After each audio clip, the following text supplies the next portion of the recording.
बच्चे भी आ ही रहे हैं वैसे। तो आयनिक में हम लोग बिल्कुल बेसिक से आज स्टार्ट करने वाले हैं। और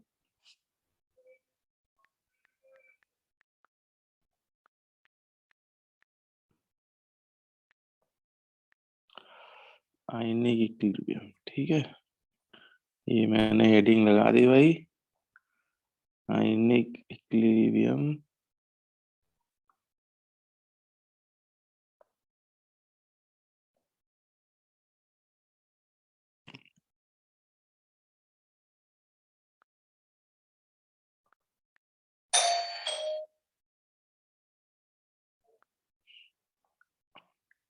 देखिए देखिए आयनिक में सबसे बेसिक अगर हम लोग स्टार्ट करें तो सबसे पहले हम लोग को इलेक्ट्रोलाइट्स के बारे में पता होना चाहिए। ठीक है, तो सबसे पहले हम लोग डिस्कस करेंगे इलेक्ट्रोलाइट्स क्या होते हैं, कितने टाइप के होते हैं। ठीक है, तो सबसे पहले इसमें आप लोग भी हेडिंग लिख लीजिए, इलेक्ट्रोलाइट्स।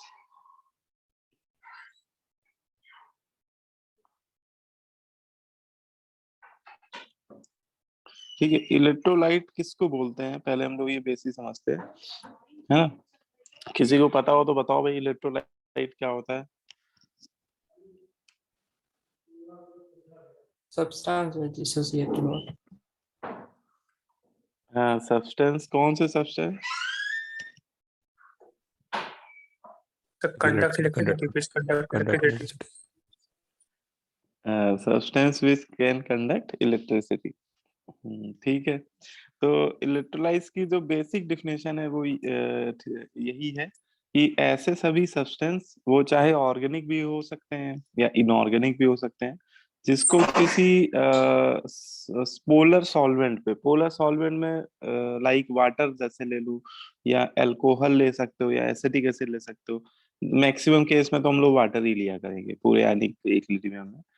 तो ऐसे सभी सब्सटेंस जिसको किसी सॉल्वेंट में डिसॉल्व करने पर वो अपने आयंस में आयनाइज हो जाए, है ना, अपने आयंस में क्या हो जाए, डिसोसिएट हो जाए, आयनाइज हो जाए, और उनके आयंस के थ्रू उनके सॉल्यूशन में हम लोग इलेक्ट्रिसिटी कंडक्ट करा सके। ठीक है, ऐसे सब्सटेंस को ही हम लोग इलेक्ट्रोलाइट बोलते हैं। ठीक है, तो इसकी डिफिनेशन बिल्कुल बेसिक से ही तो लिख लेते हैं थोड़ा। दो सब्सटेंस वो इनऑर्गेनिक भी हो सकते हैं, ऑर्गेनिक भी हो सकते हैं, आइदर इनऑर्गेनिक और ऑर्गेनिक। ठीक है, ऐसा नहीं कि इनऑर्गेनिक सब्सटेंस ही इलेक्ट्रोलाइट होते हैं, ऑर्गेनिक में भी बहुत सारे इलेक्ट्रोलाइट होते हैं। ठीक है, ऑर्गेनिक मॉलिक्यूल भी इलेक्ट्रोलाइट की तरह बिहेव करते हैं, है ना। दो सब्सटेंस और inorganic organic which can dissociate, which can dissociate into their ions। ठीक है, आयंस में कटायन भी होगा, एनायन भी होगा, in polar solvent, in polar solvent. Polar solvent में मोस्टली वाटर की बात होती है, लाइक वाटर, है ना, या फिर अल्कोहल भी ले सकते हैं, या कोई कार्बोक्सिलिक एसिड एसिड भी ले सकते हैं। ठीक है, यानी सब से ही सारे पोलर सॉल्वेंट है। एंड इसके साथ साथ देखो, आयनाइज डिसोसिएट तो हो ही, साथ में वो इलेक्ट्रिसिटी भी कंडक्ट कर सके, है ना। And can conduct, and can conduct electricity, and can conduct electricity are called electrolyte, are called electrolyte. ठीक है, तो इलेक्ट्रोलाइट्स के बारे में बिल्कुल बेसिक बात बताई मैंने आपको। इलेक्ट्रोलाइट वो सभी सब्सटेंस होते हैं जिनको किसी पोलर सॉल्वेंट में डिसॉल्व करने पे वो आयनाइज हो जाते हैं, डिसोसिएट हो जाते हैं, और वो क्या कंडक्ट कंडक्ट कर सकते हैं, इलेक्ट्रिसिटी कंडक्ट कर सकते हैं। ठीक है ना। अच्छा, फिर इसमें एक बात ये लिख लिया जाए कि इलेक्ट्रोलाइट बेटा कोई एसिड भी हो सकता है नेचर वाइज, कोई बेस भी हो सकता है, और कोई सॉल्ट भी हो सकता है। मतलब इलेक्ट्रोलाइट नेचर वाइज अगर देखा जाए तो इलेक्ट्रोलाइट में भी एसिड इलेक्ट्रोलाइट कोई एसिड हो सकता है, या फिर बेस हो सकता है, ठीक है, ये नेचर के बेसिस से बात हो रही है, या फिर कोई सॉल्ट भी हो सकता है, ठीक है, मतलब इनमें से कोई भी हो सकता है नेचर वाइज, ऐसा नहीं कि केवल सॉल्ट ही इलेक्ट्रोलाइट होते हैं, ऐसा भी नहीं है, ठीक है। अच्छा, फॉर एन एग्जांपल, एक एग्जांपल ले लेते हैं, जैसे एक जनरल एग्जांपल ले लेता हूँ कि कोई ए बी सब्सटेंस है, ए बी सब्सटेंस है, और ये सॉलिड है, ठीक है, और इसको अपन लोगों ने किस में डिजोल्व कर दिया, वाटर में डिजोल्व कर दिया, ठीक है। तो ये A B substance ionic nature का होना बहुत जरूरी है। ये जो इलेक्ट्रोलाइट है, electrolyte nature wise ionic nature का, मतलब उसमें ऐसे समझ लीजिए, जैसे आप लोगों ने केमिकल बॉन्डिंग पढ़ी थी, तो उसमें आप लोगों ने दो तरह के बॉन्ड पढ़े थे, आयनिक कोलेंट, आयनिक करेक्टर, कोलेंट करेक्टर। तो ऐसा सब्सटेंस जिसमें आयनिक करेक्टर डोमिनेंट हो, है ना, आयनिक करेक्टर क्या होना चाहिए, डोमिनेंट होना चाहिए। तो ऐसे सब्सटेंस आप देखोगे बहुत अच्छे इलेक्ट्रोलाइट होते हैं, ठीक है, ऐसे सब्सटेंस क्या होते हैं, बहुत अच्छे इलेक्ट्रोलाइट होते हैं, क्योंकि जैसे जैसे कोवलेंट कैरेक्टर बढ़ता है तो डिसोसिएट होने की टेंडेंसी कम होती जाती है। तो जितना ज्यादा आयनिक होगा उतना परफेक्टली वो आयनाइज हो जाएगा अपने कटायन में और एनायन में। कटायन इसका ए प्लस और एनायन इसका बी माइनस, ए प्लस और बी माइनस। तो वो अपने करेस्पॉन्डिंग कटायन और एनायन में क्या हो गया, कन्वर्ट हो गया, ठीक है। और इनके नीचे मैंने देखो लिखा हुआ है एक्वस एक्वस, ठीक है। तो ये जो एक्वस एक्वस लिखा हुआ है, इसका मतलब ये है ये कटायन और एनायन ये हाइड्रेटेड स्टेट में आ गए, ये हाइड्रेटेड आयन है, ठीक है ना। एक्वस लिखने का मतलब यहाँ पे क्या है, ये किस स्टेट में आ गए, हाइड्रेटेड स्टेट में, है ना। जैसे थोड़ा सा आप लोगों को, जिन बच्चों ने एस ब्लॉक पढ़ा है तो उनको ये बात अच्छे से समझ में आएगी। जैसे NaCl है, एक एग्जांपल लेते हैं, NaCl, NaCl आपका कॉमन सॉल्ट होता है ना, या इसको टेबल सॉल्ट भी बोल देते हैं कई बार। और अगर इसको हम लोग वाटर में डिजोल्व करें तो सभी लोग जानते हैं कि ये कन्वर्ट हो जाता है, सोडियम आयनाइज हो जाता है, Na+ सोडियम है ना, क्लोराइड है, ठीक है। अब आपसे कभी ये क्वेश्चन मन में हो सकता है, आपके कभी आया भी हो बचपन में कि यार NaCl को वाटर में डिजोल्व करते हैं, ठीक है, तो उनके पार्टिकल डिजोल्व हो जाते हैं और डिसअपियर हो जाते हैं, ठीक है, मतलब वो दिखाई भी नहीं देते हैं, है ना। तो क्या ऐसा नहीं हो सकता है कि वो आयन रहते तो पानी के अंदर ही है ना, तो वो आपस में फिर से जुड़ के फिर से बनाने लगे NaCl, कुछ समय के बाद वो फिर से रीअपियर होने लगे उनके पार्टिकल। ऐसा लेकिन नहीं होता, वो गायब हो जाते हैं तो फिर वापस तो नहीं दिखते हैं, तो वो कहाँ चले जाते हैं, क्यों नहीं वापस NaCl बना पाते हैं।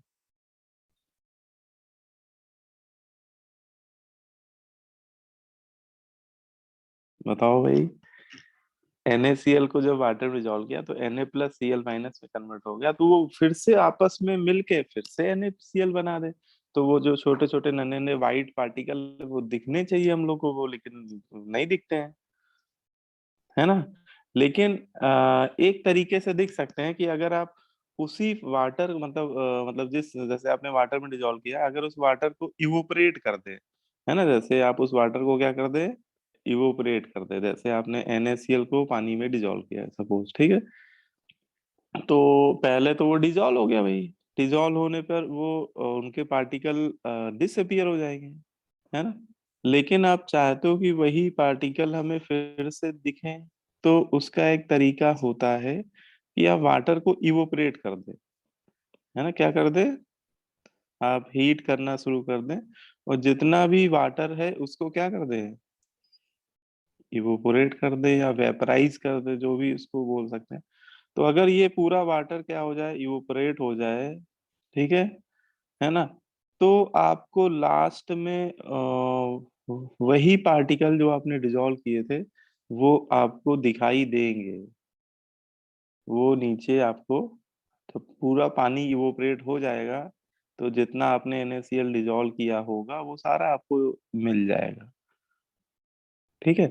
लेकिन जिस समय वो डिसॉल्व स्टेट में होते हैं तो वो दिखाई क्यों नहीं देते हैं फिर, है ना, या फिर वो फिर से मिलके NaCl क्यों नहीं बना पा रहे हैं, क्योंकि अगर वो NaCl नहीं बना पा रहे हैं तभी तो हमें नहीं दिख रहे हैं। सर आयन के सरफेस पे वाटर एब्जॉर्ब हो जाता है। हाँ, तो यहाँ पे रीजन बस वही है, बहुत छोटा सा रीजन है कि ये जो आयंस होते हैं ये हाइड्रेट हो जाते हैं, दे गेट्स हाइड्रेट। हाइड्रेट होने का मतलब ये है कि इन कटायन और एनायन की सरफेस पे वाटर के मॉलिक्यूल का एडजॉर्प्शन हो जाता है। इन कटायन और एनायन की सरफेस पे वाटर के मॉलिक्यूल का एडजॉर्प्शन हो जाता है। ये तो आपको सबको पता है कि वाटर के मॉलिक्यूल पोलर होते हैं, है ना, उनके एक हेड पे डेल्टा पॉजिटिव चार्ज होता है, एक हेड पे डेल्टा नेगेटिव चार्ज होता है ना। एक हेड पे क्या होता है, डेल्टा पॉजिटिव, एक हेड पे डेल्टा नेगेटिव। अब जैसे ही मान लो कि Na+ आया पानी के अंदर, तो आपने थोड़ा सा बेसिक पता ही कि कटायन क्या करता है, इन पोलर सॉल्वेंट के निगेटिव टर्मिनल को, है ना, अपनी तरफ क्या करेगा, अट्रैक्ट करेगा। तो इसके सरफेस पे क्या होगा कि इसको चारों तरफ से जो वाटर के पोलर मॉलिक्यूल है वो सराउंड करने लगेंगे, ठीक है। और उनका जो निगेटिव टर्मिनल होगा वो सोडियम की सरफेस की तरफ होगा, क्योंकि सोडियम की सरफेस पे कौन सा चार्ज है, पॉजिटिव चार्ज है ना। तो Yes. इसमें जो निगेटिव वाला टर्मिनल होगा उसकी तरफ से वो उसको सराउंड कर लेंगे, ठीक है, निगेटिव वाला जो पोल होगा। और इनके बीच में एक वांडावाल फोर्स लग रहा होगा। इन वांडावाल फोर्स को हम लोग बोलेंगे आयन डाइपोल अट्रैक्टिव फोर्सेस। ये कौन से फोर्स होंगे, आयन डाइपोल अट्रैक्टिव फोर्सेस। ऐसे ही क्लोराइड आयन के साथ भी होगा, क्लोराइड आयन को भी वाटर के मॉलिक्यूल सराउंड करेंगे, लेकिन ये निगेटिवली चार्ज आयन है तो उसको पॉजिटिवली चार्ज वाला जो टर्मिनल है ना बेटा, वो सराउंड करेगा, है ना। अपोजिट टर्मिनल के बीच में ही तो अट्रैक्टिव फोर्स लगेंगे, और उनके बीच भी यही फोर्स लगने लगेंगे, आयन डाइपोल अट्रैक्टिव फोर्स, ठीक है। और ये बोलते हैं कि हाइड्रेट हो जाएंगे। अच्छा, जैसे तो मैं डायग्राम में एक ही लेयर दिखा पा रहा हूँ, लेकिन इसमें होता है कि n number of layers adsorb होती है ना, इसके ऊपर एक दूसरी लेयर और एडजॉर्ब होगी, जो पहली लेयर है ना वाटर के मॉलिक्यूल की, क्योंकि इनका सबका पॉजिटिव टर्मिनल फ्री है। जो फर्स्ट लेयर है, देखिए इन सभी का पॉजिटिव पोल जो है, इनका पॉजिटिव टर्मिनल या पॉजिटिव पोल फ्री है। तो इसके ऊपर एक सेकेंड लेयर बनेगी जिसमें वाटर का निगेटिव टर्मिनल इनके फ्री पॉजिटिव टर्मिनल से अटैच्ड हो जाएगा, ठीक है। तो ऐसे इसके ऊपर दूसरी लेयर बनेगी, फिर इसके ऊपर तीसरी लेयर फिर बन जाएगी, क्योंकि सेकेंड लेयर का भी देखो तो पॉजिटिव टर्मिनल क्या है, फ्री है। तो आप समझ पा रहे हैं इस बात को कि इसके ऊपर सोडियम आयन के ऊपर ऐसे करके कुछ n number of water molecule adsorb हो जाएंगे, है ना। वो उनका नंबर एग्जैक्टली डिफाइन नहीं होता है, ठीक है। उनका नंबर काउंट कर पाना, अच्छा ऐसा कोई मेथड भी नहीं हम लोग के पास कि हम लोग ये एग्जैक्टली काउंट कर पाए कि कितने एडजॉर्ब हो रहे हैं, ठीक है। फिक्स ये नंबर बहुत लार्ज होता है और अनकाउंटेबल होता है। तो इस तरह से उसको जब इनका माइक्रोस्कोपिक व्यू देखा जाता है तो इनका माइक्रोस्कोपिक व्यू इस तरह का कुछ दिखाई देता है कि सोडियम की सरफेस पे बहुत छोटे छोटे नन्हे नन्हे वाटर के मॉलिक्यूल आकर उसकी सरफेस में क्या हो गए, एडजॉर्ब हो गए, ठीक है। तो ये बोल देते हैं कि ये जो आयन है ये हाइड्रेट हो गया है। ये आयन जैसे कटायन जो है इसकी फेस अब सॉलिड नहीं रही, इसकी फेस एक्वस हो गई, क्योंकि इसके ऊपर सब वाटर के मॉलिक्यूल जाकर बैठ गए। तो हाइड्रेटेड आयन जो होते हैं उनकी फेस एक्वस होती है, ठीक है। तो पानी के अंदर जब भी कोई सॉल्ट या कोई भी एसिड या कोई भी बेस डालते हैं तो उनके कटायन और एनायन के साथ ऐसा ही होता है। ये एग्जाम्पल मैंने NaCl के लिए दिया है, लेकिन ये बेटा जितने भी इलेक्ट्रोलाइट हम लोग पढ़ेंगे पूरे आयनिक इक्विलिब्रियम में, ये कहानी सभी के लिए वैलिड होगी, है ना। तो वाटर के अंदर कोई भी कटायन आयन अगर उनके ऊपर वाटर के मॉलिक्यूल एडजॉर्ब हो जाते हैं तो उसको बोलते हैं दे गेट्स आयनाइज या दे गेट्स हाइड्रेटेड। और यहाँ पे जब आप लोग थर्मोडायनेमिक्स पढ़ोगे तो वहां पे ये भी बोलते हैं कि जब ये हाइड्रेशन होता है और अगर एग्जैक्टली इसमें 1 मोल हम लोग कटायन ले ले या 1 मोल एनायन ले लें, तो 1 मोल कटायन और 1 मोल एनायन के रिस्पेक्ट में जब ये हाइड्रेशन होता है तो कुछ एनर्जी भी रिलीज होती है। ये हाइड्रेशन एक तरह सा कैसा प्रोसेस है, तो थर्मोडायनेमिक्स की लैंग्वेज में ये प्रोसेस एक्सोथर्मिक होता है। एक्सोथर्मिक इसलिए होता है क्योंकि यहाँ पे बेटा बॉन्ड का फॉर्मेशन हो रहा है ना। यहाँ पे क्या हो रहा है, बॉन्ड का फॉर्मेशन हो रहा है। बॉन्ड का फॉर्मेशन होता है तो हीट एनर्जी क्या होती है, रिलीज होती है। सर ठीक है, हाँ हाँ बोलो बेटा। सर आयुष्मान को एंटर कर लीजिए। अच्छा एक सेकंड, इसमें आया ही नहीं स्क्रीन में। नहीं तो कर लेता मैं अंदर पहले ही। तो इसमें एक्सोथर्मिक होता है तो बॉन्ड के फॉर्मेशन में हीट क्या होती है, रिलीज होती है। ठीक है ना। और ये जो आयन, हाइड्रेटेड आयन का जो साइज होता है या हाइड्रेटेड आयन का जो रेडियस होता है, वो फिर इसका जो नेट सेकंड स्फीयर बन रहा है, मतलब जो हाइड्रेटेड स्फीयर इसको बोलते हैं, उसकी रेडियस कंसीडर की जाती है। ये रेडियस मानी जाती है कि इसकी रेडियस या साइज उसका माना जाता है हाइड्रेटेड आयन का, साइज ऑफ हाइड्रेटेड आयन। ठीक है। और एस ब्लॉक में हम लोग ने ये बात पढ़ी थी कि जैसे आपसे कभी ऐसा कंपेयर कराया जाए कि बताइए 1 मोल LiCl को पानी के अंदर डाल दे, 1 मोल NaCl को पानी के अंदर डाल दे, 1 मोल KCl को पानी के अंदर डाल दे, 1 मोल RbCl, 1 मोल CaCl, है ना।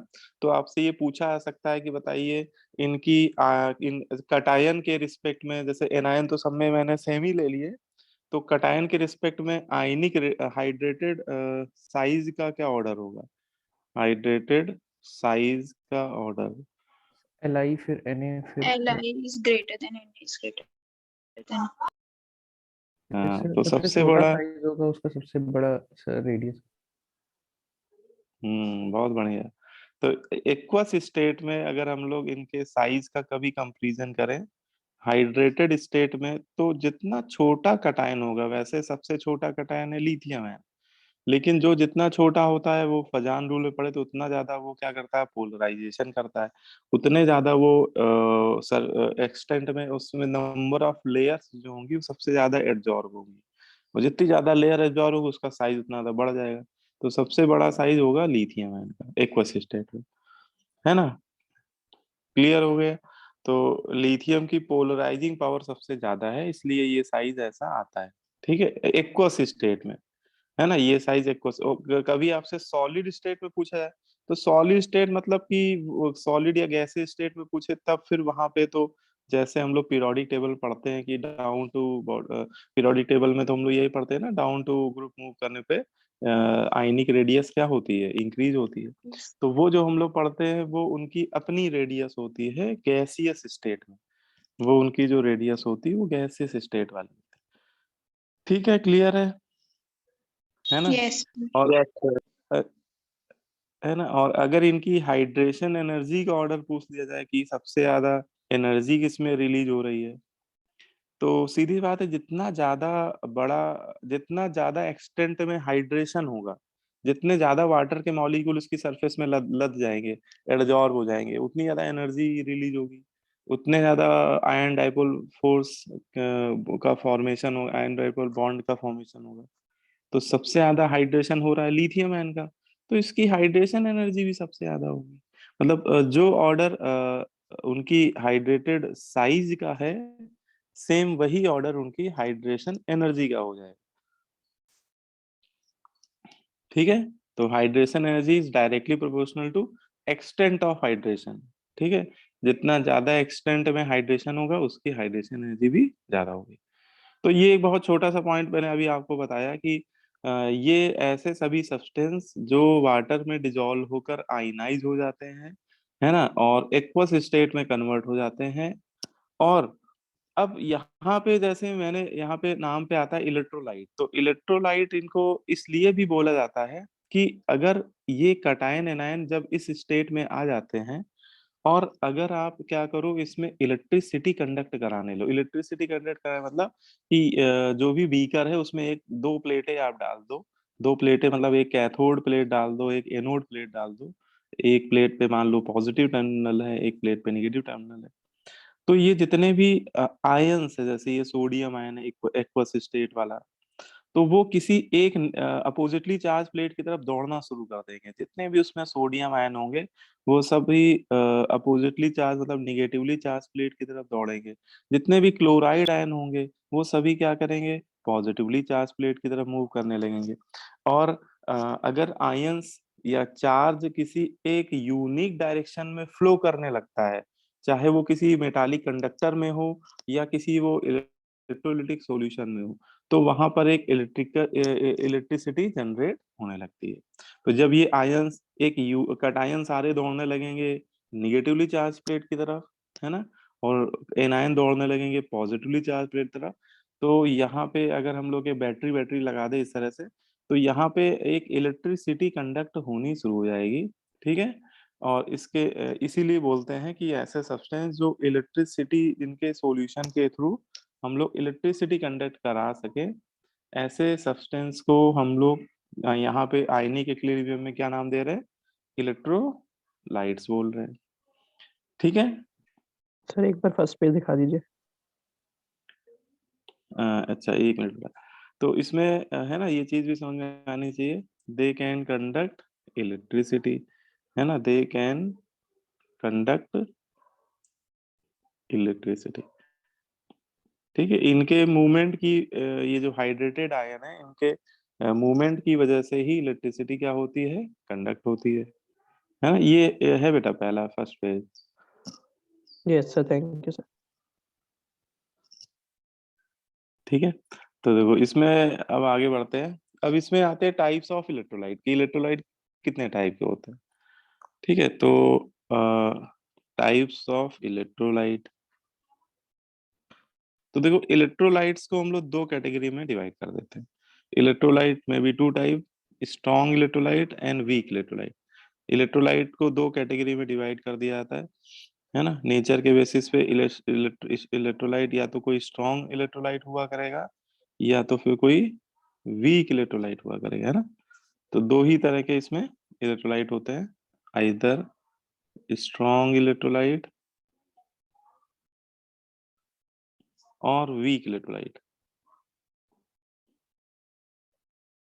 ठीक है। अब इन दोनों को कैसे डिफरेंशिएट करेंगे भाई, स्ट्रॉन्ग इलेक्ट्रोलाइट का क्या मतलब है और वीक इलेक्ट्रोलाइट का क्या मतलब है। तो बोलते हैं कि स्ट्रॉन्ग इलेक्ट्रोलाइट में वो पर्टिकुलर इलेक्ट्रोलाइट की बात हम लोग करेंगे जो किसी पोलर सॉल्वेंट में डिजोल्व करने पे ऑलमोस्ट, है ना, ऑलमोस्ट थ्योरेटिकली तो बोल देते हैं कि ऑलमोस्ट 100% आयनाइज हो जाते हैं।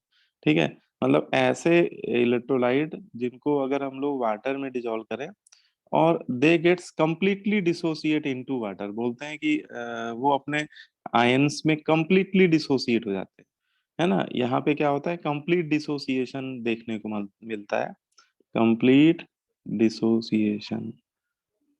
ठीक है। तो ऐसे इलेक्ट्रोलाइट कंप्लीट डिसोसिएशन मतलब ऑलमोस्ट 100% अगर वो डिसोसिएट हो रहे हैं अपने कटायन ओनायन में, तो ऐसे इलेक्ट्रोलाइट्स को हम लोग बोल देते हैं स्ट्रॉन्ग इलेक्ट्रोलाइट।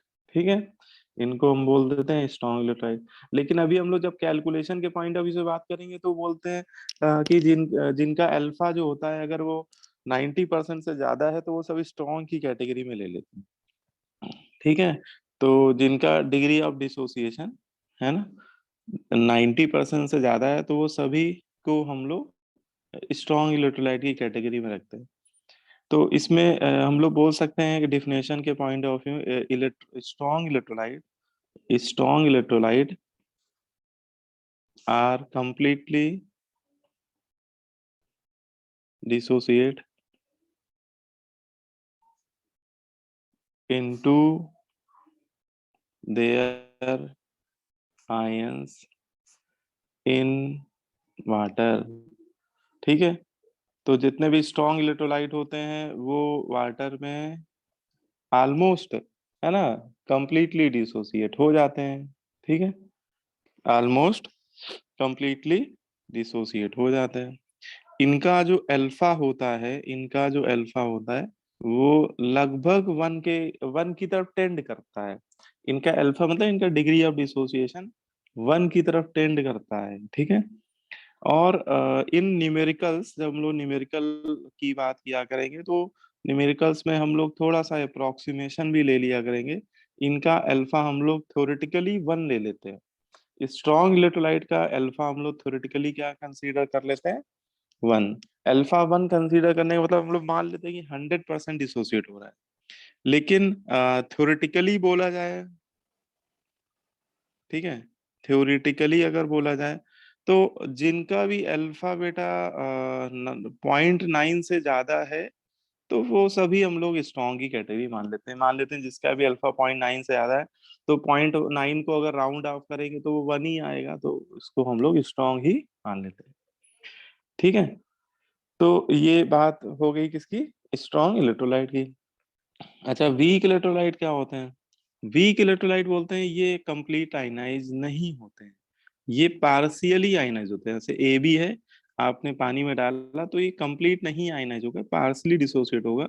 और कुछ समय के बाद इनके डिसोसिएट आयन और जो उसका अनडिसोसिएट वाला पार्ट है उसके बीच में एक इक्विलिब्रियम बनता हुआ आपको दिखाई देगा, है ना। तो ये बड़ी इंपॉर्टेंट बात है यहाँ पे, है ना, कि यहाँ पे पहली बात तो ये कंप्लीटली डिसोसिएट नहीं होंगे।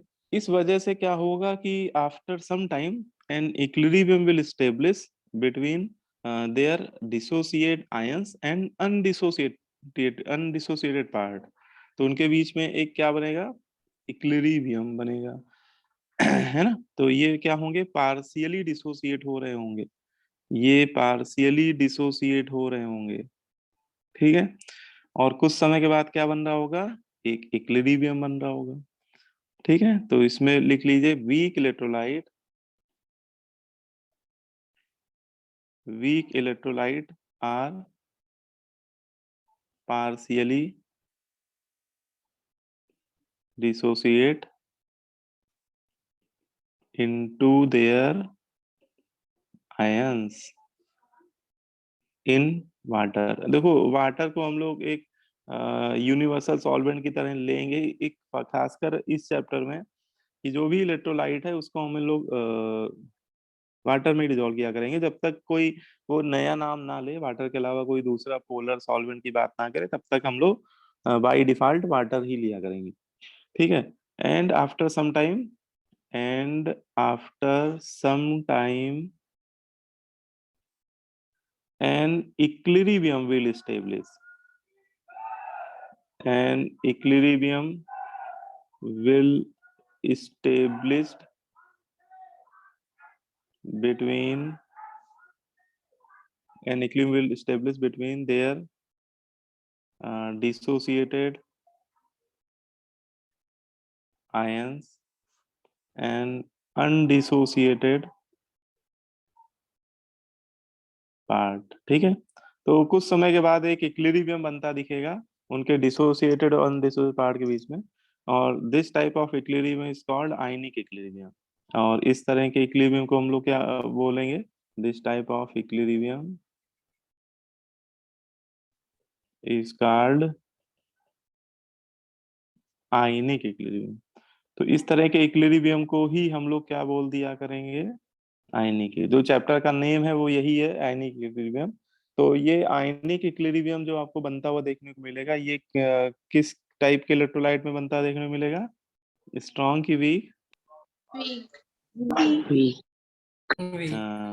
तो यहाँ पे इस चैप्टर में जो हम लोग जो भी थ्योरी पढ़ने वाले हैं आगे, है ना, वो वीक इलेक्ट्रोलाइट की पढ़ने वाले हैं, क्योंकि इक्विलिब्रियम जो बनता हुआ दिखाई देगा वो वीक इलेक्ट्रोलाइट में ही है ना। और चैप्टर का नाम भी है आयनिक इक्विलिब्रियम। तो आयनिक इक्विलिब्रियम में, आयनिक इक्विलिब्रियम जो कहानी है वो एक्चुअली वीक इलेक्ट्रोलाइट की ही कहानी है। Ionic equilibrium is actually based on theory of weak electrolytes, है ना। तो जो भी आगे हम लोग थ्योरी पढ़ेंगे, जितने भी फॉर्मूले, जितने भी डिफरेंट डिफरेंट थ्योरीज पढ़ेंगे, वो सब स्पेशली वीक इलेक्ट्रोलाइट के रिस्पेक्ट में पढ़ेंगे, क्योंकि स्ट्रॉन्ग इलेक्ट्रोलाइट में कोई इक्विलिब्रियम तो बनेगा नहीं, तो उसमें ऐसी कोई थ्योरी यहाँ पे नहीं पढ़नी हम लोगों को। ठीक है, इतनी बात में कोई डाउट हो तो अभी पूछ सकते हो। हाँ, इनका अल्फा जो होता है ना वीक इलेक्ट्रोलाइट का, वो फ्रैक्शनल वैल्यू होती है।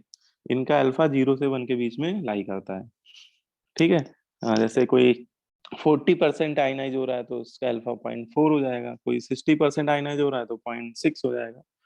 तो 90% से कम वाले सभी वीक ही होते हैं बेटा, सीधी सीधी बात आप ये समझो। 90% से अगर कोई भी इलेक्ट्रोलाइट कम परसेंट में डिसोसिएट हो रहा है तो वीक है। ठीक है, अब हम लोग को इसमें इसको कैटेगराइज भी करना है कि अभी हम लोग ने बोला था इलेक्ट्रोलाइट में भी एसिड, बेस और सॉल्ट। इलेक्ट्रोलाइट एसिड भी हो सकता है, बेस भी हो सकता है, सॉल्ट भी हो सकता है। तो हम लोग को ये भी पहचान में आना चाहिए कि यार स्ट्रॉन्ग एसिड कौन कौन से होते हैं। ठीक है, और वीक एसिड कौन कौन से होते हैं। ठीक है, थोड़ा सा आप लोग को ये आइडिया होना चाहिए। ठीक है, कि स्ट्रॉन्ग एसिड में कौन कौन से आते हैं और वीक एसिड में कौन कौन से आते हैं। तो स्ट्रॉन्ग एसिड में लिख लेता हूँ जो स्टैंडर्ड स्ट्रॉन्ग एसिड है, उसमें जैसे पर chloric acid HClO4, HiHBr, HCl, है ना। हैलोजन के 3 हाइड्रा एसिड स्ट्रॉन्ग एसिड में आते हैं, लेकिन HF को मत लिख लेना, HF वीक एसिड में आता है। इसमें जब बहुत जबरदस्त हाइड्रोजन बॉन्डिंग होती है तो वो आयनाइज नहीं हो पाता अच्छे से, है ना, वो पार्सली आयनाइज होता है। तो HCl HBr HI strong acid में आते हैं, लेकिन HF आता है वीक एसिड में। Sulphuric acid strong acid, nitric acid strong acid. तो ये वो बहुत पॉपुलर जो इनऑर्गेनिक एसिड है, इनऑर्गेनिक एसिड में ये सभी क्या है, स्ट्रॉन्ग एसिड है। ठीक है, बोलो भाई। अब लेकिन अगर वीक एसिड में अगर हम लोग आ जाए तो वीक एसिड में जैसे HCl लिख लीजिए, हाइड्रोजन साइनाइड, है ना, ये बहुत वीक एसिड होता है। ठीक है, बोरिक एसिड H3BO3, ये भी बहुत वीक एसिड होता है ना। अभी जैसे मैंने बताया HF को भी लिख सकते हो, हेलोजन का जो हाइड्रा एसिड है HF वीक में आता है। फास्फोरस के जितने भी ऑक्सी एसिड होते हैं वो सभी वीक होते हैं, H3PO4, H3PO3, H3PO2, orthophosphoric acid, phosphorous acid, hypophosphorous acid, ये सब फास्फोरस का कोई भी ऑक्सी एसिड दिख जाए, इसके अलावा भी अगर कोई दिख जाए तो आंख बंद करके वीक बोल देना। All oxy acid of phosphorus are weak acid. ठीक है, अच्छा, नाइट्रिक एसिड वीक एसिड है। एक इसमें नाइट्रोजन का एक एसिड बनता है नाइट्रस एसिड HNO2, ये भी आप लोगों ने सुना होगा। नाइट्रस एसिड वीक एसिड की कैटेगरी में आता है। नाइट्रिक एसिड तो स्ट्रॉन्ग में आता है बेटा, लेकिन नाइट्रस एसिड HNO2 जो है वो वीक एसिड है ना। नाइट्रिक एसिड में नाइट्रोजन की ऑक्सीडेशन नंबर +5 है ना, और नाइट्रस एसिड में 3 है। ठीक है, तो ये ध्यान रखना कि बड़ा भाई आता है स्ट्रॉन्ग एसिड में, छोटा भाई आता है वीक एसिड में। ठीक है, सर ये H3BO3 बोरिक एसिड है। हाँ, S3BO3 बोरिक एसिड है, S3BO3 बोरिक एसिड है। और इसमें बोलते हैं कि जितने भी एल्कोहल होते हैं, एल्कोहल भी वीक एसिड की कैटेगरी में आते हैं। एलिफेटिक एल्कोहल, एल्कोहल तो सभी लिख लो यार, एरोमेटिक भी वीक ही एसिड होते हैं, फिनॉल भी वीक एसिड होता है। तो एल्कोहल, एल्कोहल में आर कुछ भी ले लो, अपनी मर्जी का कुछ भी आर ले लो आप, ठीक है, वो सब वीक एसिड होते हैं। ठीक है, मेथेनॉल, एथेनॉल सब वीक एसिड है। ठीक है, जितने कार्ब, अच्छा, और ये वाले तो इनऑर्गेनिक में थे, है ना। अब मैं इधर वाले ऑर्गेनिक में लिख रहा हूँ। ऑर्गेनिक में एल्कोहल हो गए, और जितने बेटा कार्बोक्सिलिक एसिड होते हैं वो सभी वीक एसिड होते हैं। All carboxylic acid, all carboxylic acid are weak acid. जितने भी कार्बोक्सिलिक एसिड होते हैं वो भी वीक एसिड की कैटेगरी में आते हैं। कार्बोक्सिलिक एसिड का जनरल फॉर्मूला तो आप लोग जानते ही होंगे, RCOOH, है ना। इनका जो Ka होता है ये अप्रोक्सीमेटली 10⁻⁵ से -99 के ऑर्डर का होता है। ठीक है। और इसमें अब आर कुछ भी लगाओ, इसमें भी बहुत, इसमें तो नंबर ऑफ एसिड आप लोग लिख सकते हो, जैसे फॉर्मिक एसिड लिख लो। ठीक है, आप लिख लो, एसिटिक एसिड लिख लो। ठीक है, आप बेंजोइक एसिड लिख दो, C6H5, बेंजीन में C डबल एच लगा दो। ठीक है, तो ऑक्सिलिक एसिड लिख दो। तो जितने भी कार्बोक्सिलिक एसिड आप होते हैं, अब बस आप इतना बस ध्यान रखिए कि आपको ये फंक्शनल ग्रुप कहीं दिख जाए किसी भी ऑर्गेनिक एसिड में, C डबल एच अगर दिख रहा है तो वो वीक एसिड है। सीधी सीधी कहानी है, C दिख रहा है मतलब वो वीक एसिड है ना। सल्फोनिक एसिड जितने होते हैं वो भी वीक एसिड होते हैं। सल्फोनिक एसिड में जैसे RSO3H, ठीक है, SO3H होता है, तो sulphonic acid containing functional group भी ये वीक एसिड होते हैं। H2S भी लिख लीजिएगा, ये भी वीक एसिड होता है, H2S कार्बोनिक एसिड। तो वीक एसिड की नंबर बहुत ज्यादा है, डोमिनेटिंग है वीक एसिड देखा जाए तो, है ना। स्ट्रॉन्ग एसिड तो भाई इतने थे कि गिनती में आप काउंट भी कर सकते हो, लेकिन वीक एसिड की लिमिट वो भी मैंने कई जगह जनरल फॉर्मूले ही लिखे हैं, है ना। बाकी आप आर की कोई लिमिट ही नहीं, आर तो आप कोई भी ले सकते हो। तो वीक एसिड डोमिनेंट होते हैं, मतलब सबसे ज्यादा देखे जाते हैं वीक एसिड। बोलो भाई। Yes, sir. ठीक है, Yes. है ना। और एक बात ये भी क्लियर होनी चाहिए कि जितने भी वीक एसिड होते हैं, वीक एसिड के लिए एक बात और बता देता हूँ, यहीं पे चलो बता देता हूँ ये, है ना। वीक एसिड के लिए एक बात ये भी बोलते हैं कि जितने भी वीक एसिड होते हैं, ये जब इनको पानी में डिजोल्व करते हैं तो वो एक इक्विलिब्रियम बनाते हैं। जैसे वीक एसिड HA, इनका जनरल सिंबल HA दे दिया जाता है, HA ऐसे करके, मतलब H उसका एसिडिक हाइड्रोजन होता है और A उसका क्या होता है, एनायन होता है। जैसे HCN है, तो HCN में H हो गया उसका एसिडिक हाइड्रोजन और उसका A माइनस हो गया CN माइनस, है ना, समझ में आया। तो Yes, sir. कोई भी एसिड है, जैसे HF में H हो गया आपका हाइड्रोजन ही हो गया, और A माइनस फ्लोराइड आयन हो गया। तो जितने भी जैसे कार्बोक्सिलिक एसिड, उसमें H हो गया आपका H प्लस और उसका A माइनस हो गया RCO माइनस। मतलब एसिड का एक H अलग कर दो और वो H एसिडिक हाइड्रोजन होना चाहिए, मतलब वो FON इनसे कहीं से अटैच होना चाहिए। ठीक है, और जब उनको हम लोग पानी में डिजोल्व करते हैं तो ये बेटा 100% नहीं आयनाइज होते हैं, ये वीक एसिड होते हैं, तो पार्सली आयनाइज होते हैं H प्लस आयन और A माइनस आयन में। और हम लोग केमिकल इक्विलिब्रियम चैप्टर पढ़ चुके हैं, तो ये हम लोग को पता है कि जितनी भी रिवर्सिबल रिएक्शन होती है, तो कुछ समय के बाद क्या आता है कि इक्विलिब्रियम आता है ना। एक समय के बाद क्या होता है, उनके कटायन जो भी यहाँ पे स्पेसीज हैं, इनके आयंस और अनडिस्यूज पार्ट के बीच में इक्विलिब्रियम स्टेब्लिश हो जाएगा। और इक्विलिब्रियम पे इनका एक डिफाइंड होगा क्या, इक्विलिब्रियम कांस्टेंट, जिसको हम लोग पढ़े थे केसी या केपी के नाम से पढ़े थे केमिकल इक्विलिब्रियम में, है ना। लेकिन जो यहाँ पे वीक एसिड जब अपना इक्विलिब्रियम बनाया करेगा, तो इसके इक्विलिब्रियम कांस्टेंट को हम लोग एक नया सिंबल दे देंगे, इसको हम लोग लिखेंगे Ka, है ना। इसको हम लोग क्या रिप्रेजेंट करेंगे, किस सिंबल से, Ka। और Ka क्या है, Ka एक तरह से जो वो इक्विलिब्रियम बना रहा है, उसी का वो इक्विलिब्रियम कांस्टेंट है, उसी का Kc है। लेकिन इसको एक नया नाम दे दिया जाएगा, एसिड को सम्मान देते हुए इनको Ka, ए फॉर, आप समझ पा रहे हो, ए फॉर एसिड ही है।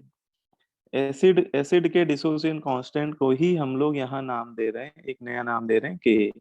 इसको पढ़ते क्या है, इसको डिसोसिएशन कांस्टेंट पढ़ते हैं। इक्विलिब्रियम कांस्टेंट ही है वो एक तरह से, लेकिन यहाँ पे इसको dissociation constant of weak acid ऐसे बोलते हैं। डिसोसिएशन कांस्टेंट या आयनाइजेशन कांस्टेंट भी बोल सकते हैं। ठीक है, और ए क्या रिप्रेजेंट कर रहा है, एसिड को। तो ये जितने भी आप देख रहे हैं, ये जितने भी आप मैंने यहाँ पे लिखे हुए हैं, है ना, या इनके अलावा और भी आप कई सारे एग्जांपल लिख सकते हो, बस ये फंक्शनल ग्रुप यही होने चाहिए। तो इन सभी का अपना क्या होता है, के वैल्यू होता है। ठीक है, और जिस एसिड का के जितना कम होता है, जिस एसिड का के जितना कम होगा, वो उतना ही कम फॉरवर्ड डायरेक्शन में जाएगा, वही उसका अल्फा भी कम होगा, है ना। मतलब एक ऐसे समझो कि जैसे एक एसिड है उसका के 10⁻⁻6 ऑर्डर का है, एक एसिड है उसका के 10⁻⁹ ऑर्डर का है। मैंने दो एसिड में कंपेयर कर रहा हूँ, तो आप बताओ किसका के ज्यादा है, 10⁻⁶ ज्यादा है कि -9 ज्यादा है? -6। -6 है ना। तो -6 डाली जिसका नंबर ये ज्यादा है, तो जिसका बेटा के ज्यादा है तो उसका अल्फा भी ज्यादा होगा। के अल्फा के डायरेक्टली, इसका मतलब कि वो ज्यादा परसेंट में डिसोसिएट हो रहा होगा। जब उसका इक्विलिब्रियम बन रहा होगा तो इक्विलिब्रियम में ज्यादा परसेंट में आयनाइज हो रहा होगा। पता ऐसे मान लेते हैं कि मान लो ये आयनाइज हो रहा होगा 60% मोटा मोटा, तो ये पता चला 40% ही आयनाइज हो रहा होगा, है ना। इस तरह जिसका के ज्यादा होगा ना बेटा, उसका अल्फा भी ज्यादा होगा। और जो ज्यादा आयनाइज होगा तो उससे आने वाले H+ आयन का कंसंट्रेशन भी क्या होगा, ज्यादा होगा। और H+ आयन का कंसंट्रेशन ज्यादा होगा तो इसका मतलब वो रिलेटिवली स्ट्रॉन्गर एसिड होगा। तो जैसे कभी क्या हो कि आपको अगर दो वीक एसिड का के दे दिया जाए और उनमें कंपेयर किया जाए कि इन दोनों में रिलेटिवली स्ट्रॉन्ग कौन सा है, मतलब है तो दोनों ही कमजोर, लेकिन दोनों में ज्यादा अच्छा कौन सा है, तो हम लोग बोल देंगे हायर द के value more will be the acidic strength. जिसका के ज्यादा होगा उसका एसिडिक स्ट्रेंथ भी ज्यादा होगा, क्योंकि के ज्यादा होगा तो अल्फा ज्यादा होगा, अल्फा ज्यादा होगा तो ज्यादा परसेंट में आयनाइज हो रहा होगा इक्विलिब्रियम पे, ज्यादा परसेंट में आयनाइज हो रहा होगा तो उससे आने वाले H+ आयन का कंसंट्रेशन भी ज्यादा होगा। और जो एसिड ज्यादा परसेंट में H+ आयन दे रहा होगा पानी के अंदर, वो रिलेटिवली स्ट्रॉन्गर एसिड होगा। इसका मतलब ये नहीं कि ये स्ट्रॉन्ग एसिड की कैटेगरी में आ जाएगा, ऐसा नहीं है। कोई 90% से ज्यादा तो नहीं दे रहा है, रहेगा वो वीक एसिड नेचर वाइज, लेकिन कंपैरिजन में अगर हम लोग बात करें तो रिलेटिवली वो स्ट्रॉन्गर हो जाएगा। बोलो भाई, ये बात समझ में आई कि नहीं आई? Yes, sir. ठीक है, यस तो इसमें टू द पॉइंट लिख लिया जाए इस बात को।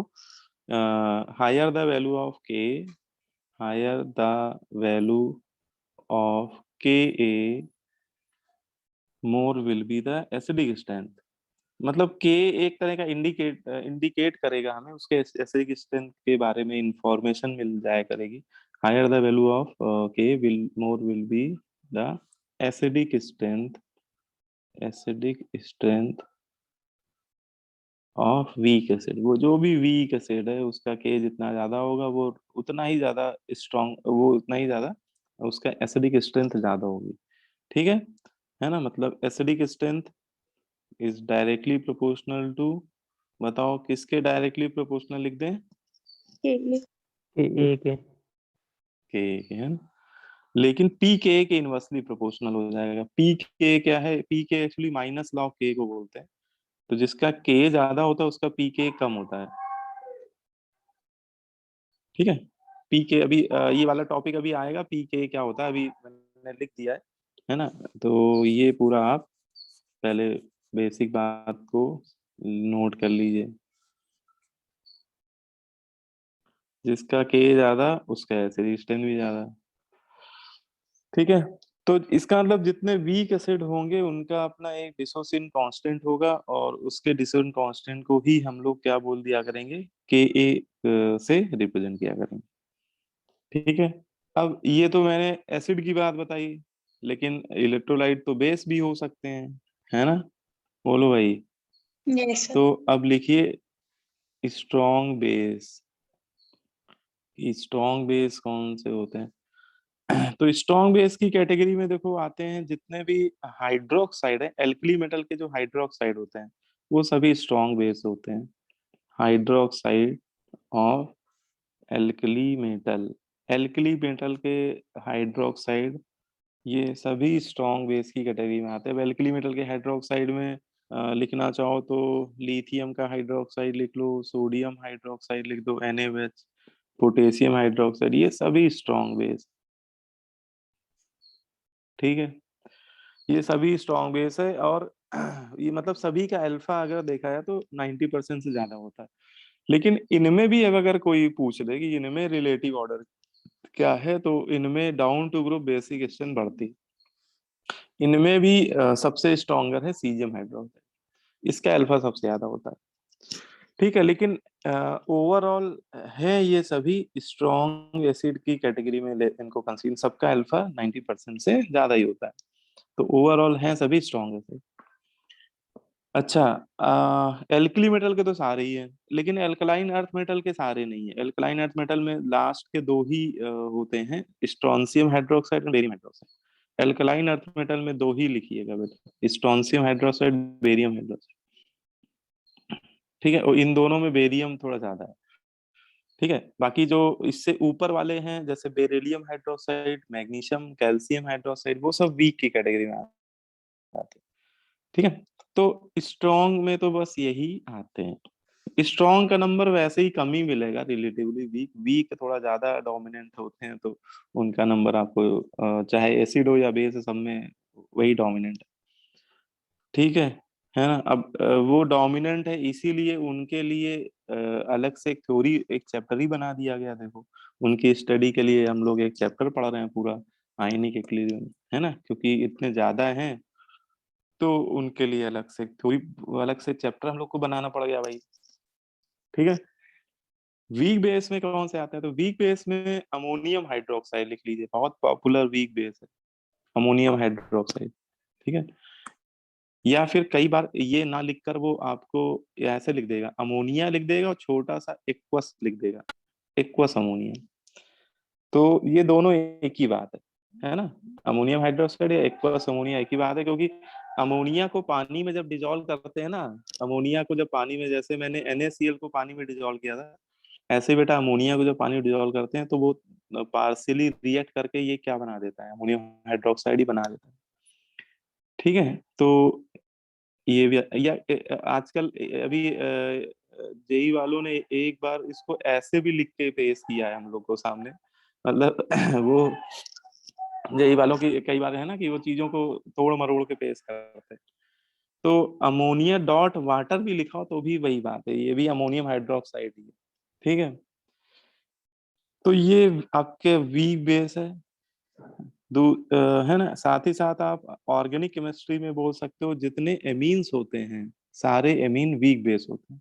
All amines, all amines are weak base, all amines are weak base.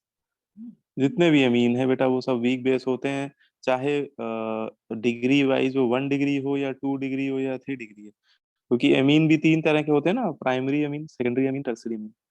तो डिग्री वाइज चाहे वो 1 डिग्री हो या 2 डिग्री, 3 डिग्री हो, सारे क्या होते हैं, वीक बेस होते हैं। ठीक है, बोलो भाई। Yes. है ना, तो नाइट्रोजन कंटेनिंग ऑर्गेनिक कंपाउंड जो होते हैं वो वीक बेस की कैटेगरी में आते हैं। नाइट्रोजन कंटेनिंग ऑर्गेनिक कंपाउंड जितने भी होते हैं, इसको चाहो तो लिख लो, nitrogen containing, nitrogen containing organic compound are weak base. ठीक है, नाइट्रोजनस कंटेनिंग ऑर्गेनिक कंपाउंड जो होते हैं वो सब बेस होते हैं। एमीन भी बेस होता है, एमाइड अगर कोई दिख जाए तो एमाइड भी वीक बेस की कैटेगरी में आते हैं। एमाइड जो होते हैं वो भी वीक बेस होते हैं। ठीक है, और इनऑर्गेनिक में अगर देखा जाए तो इनऑर्गेनिक में आप बोल सकते हो, जो एल्कलाइन अर्थ मेटल में हम लोगों ने शुरुआत के 3 छोड़ दिए थे, बेरिलियम वाला छोड़ दिया था, मैग्नीशियम वाला और कैल्शियम, उसके नीचे वाले तो स्ट्रांग होते हैं तो उनको मत लिखिएगा। तो ये तीनों लिख दीजिए, है ना, बेरिलियम, मैग्नीशियम, कैल्शियम हाइड्रोक्साइड भी क्या है, वीक बेस है। यहाँ तक कि डी ब्लॉक एलिमेंट, आप लोगों ने पीरियोडिक टेबल में डी ब्लॉक पढ़ा होगा, है ना, तो डी ब्लॉक, जितने भी डी ब्लॉक एलिमेंट है, अगर उनमें से किसी का भी हाइड्रोक्साइड आपको दे दिया जाए तो वो सब वीक बेस होते हैं। एक तरफ से सारे वीक बेस है, उसमें कोई भी स्ट्रॉन्ग नहीं। Hydroxide of D block element. ठीक है, डी ब्लॉक में कोई भी दिख दिया जाए, zinc hydroxide weak base, chromium hydroxide weak base, manganous hydroxide weak base, nickel hydroxide weak base, मतलब उसमें इतने सारे हैं तो लिखने की जरूरत नहीं है, बस आप बस पहचानना आना चाहिए कि ये डी ब्लॉक एलिमेंट है कि नहीं। तो ये सब वीक बेस है बेटा, ठीक है, क्योंकि वो डी ब्लॉक एलिमेंट ही 30 होते हैं, तो 3D सीरीज 4D 5D, तो वो सारा लिखोगे तो लिखने का कोई मतलब नहीं। टू द पॉइंट आप उसको याद रखो कि डी पहचानना तो आता ही है आप लोग, डी ब्लॉक एलिमेंट का हाइड्रोक्साइड दिख जाए तो वीक बेस बोलना है इनका। अच्छा, तो ये जैसे वीक एसिड का जनरल सिंबल हमने अभी बताया आपको HA, वीक एसिड को कहीं भी जनरल फॉर्म में लिखना होगा तो HA से रिप्रेजेंट करेंगे। ऐसे ही वीक बेस का जो जनरल नोटेशन है वो क्या होता है ना, इनको भी एक हम लोग जनरल नोटेशन दे देते हैं। वीक बेस का एक जनरल नोटेशन होता है, वो होता है BOH, है ना। जैसे वीक एसिड को हम लोगों ने दिया HA, ऐसे वीक बेस के लिए BOH, है ना। और अभी हम लोग बात किया कि वीक एसिड का जो डिसोसिएशन कांस्टेंट होता है वो Ka होता है। ऐसे जितने भी वीक बेस हम लोग पढ़ रहे हैं, ये जितने भी वीक बेस बेटा हम लोगों ने पढ़े हैं, इन सभी का डिसोसिएशन कांस्टेंट को क्या बोलते हैं, Kb बोलते हैं, ठीक है। इन सभी के डिसोसिएशन कांस्टेंट को क्या सिंबल दिया गया है, Kb। बोलो भाई, क्लियर है। तो जैसे मैंने एक BOH ले लिया, मतलब कोई वीक बेस ले लिया और उसको आपने पानी में डिजोल्व कर दिया, तो ये B plus aqueous B minus sorry OH minus aqueous में कन्वर्ट हो जाएगा। बोलो भाई। और इसका अगर Kb लिखें तो Kb हम लोग वैसे ही लिख सकते हैं जैसे Kc या Kp लिखते थे, तो यहाँ पे नाम भले ही थोड़ा सा आपको नया दिख रहा है लेकिन काम वही है। बात समझ में आ रही है। जैसे Kc लिखते थे, अगर इस वीक बेस का अगर एक्सप्रेशन लिखना हो तो वैसे ही लिखेंगे, इसमें कोई चेंज नहीं, ठीक है ना। अब फिर से वही बात कि अगर मान लो आपको दो वीक बेस दे दिए गए, कंपेयर करना होगी कौन स्ट्रॉन्गर रिलेटिवली, तो देखो जिसका Kb ज्यादा होगा उसका अल्फा ज्यादा होगा, अल्फा ज्यादा होगा तो बेटा आयनाइज भी ज्यादा हो रहा होगा इक्विलिब्रियम पे, जितना ज्यादा आयनाइज होगा उतना ज्यादा OH आयन दे रहा होगा, OH आयन का कंसंट्रेशन ज्यादा मिलेगा आपको, OH आयन ज्यादा मिलेगा तो बेसिक स्ट्रेंथ भी ज्यादा होगी, है ना। तो इसका मतलब बेसिक स्ट्रेंथ अल्टीमेटली किसके डायरेक्टली प्रोपोर्शनल हो जाएगी, KB।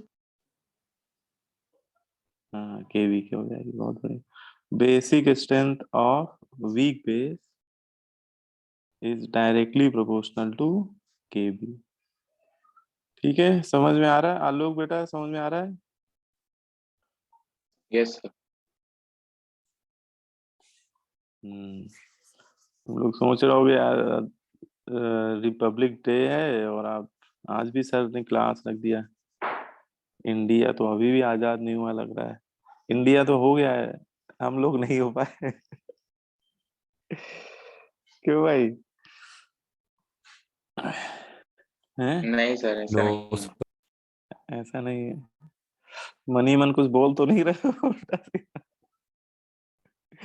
नो नहीं सर। सर, कहाँ अच्छा अच्छा, तो चलो भाई यार, एक छुट्टी मिल रही थी वो भी सर ने क्लास रख दी। ठीक है सर, सब चलता रहता है। तो देखो strong acid, strong weak acid पढ़ लिया हम लोगों ने, वीक स्ट्रॉन्ग बेस वीक, ठीक है। ऐसे ही सॉल्ट की भी बात कर लेते हैं, ठीक है। सॉल्ट में भी strong salt and weak salt.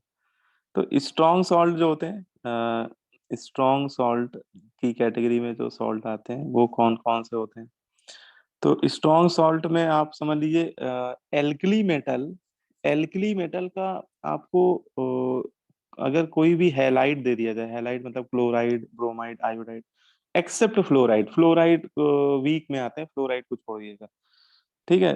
तो वो सभी स्ट्रॉन्ग होते हैं एल्कली मेटल के हैलाइड्स, है ना। एल्कली मेटल के नाइट्रेट्स दे दिए जाएं वो भी स्ट्रॉन्ग होते हैं, एल्कली मेटल के सल्फेट दे दिए जाएं वो भी स्ट्रॉन्ग होते हैं। तो एल्कली मेटल के सॉल्ट, मैक्सिमम सॉल्ट आप देखोगे स्ट्रॉन्ग ही होंगे। तो कौन कौन से होते हैं, तो मैं लिख देता हूँ। सॉल्ट ऑफ सॉल्ट में कौन कौन से सॉल्ट हैं, तो लिख लो हैलाइड्स, की बात हो रही है। हैलाइड में क्लोराइड, ब्रोमाइड, आयोडाइड, लेकिन लिख लीजिए एक्सेप्ट फ्लोराइड, है ना। फ्लोराइड वीक होते हैं इसलिए उनको छोड़ना होगा। हाँ, नाइट्रेट तो सारे ही स्ट्रांग होते हैं, कोई दिक्कत ही नहीं है। सल्फेट लिख लीजिए of alkali metal. Alkali metal के ये जितने भी मैंने लिखे हैं इनमें कोई भी दिख जाए आपको बेटा, सब स्ट्रांग होते हैं। जैसे सोडियम एल का क्लोराइड बना दिए, पोटेशियम का क्लोराइड बना दिए, रुबिडियम का क्लोराइड, सीजियम क्लोराइड, ये सभी स्ट्रांग है। इन्हीं के बना दिए नाइट्रेट बना दिए, सोडियम नाइट्रेट, पोटेशियम नाइट्रेट, है ना। इन्हीं के सल्फेट बना दीजिए।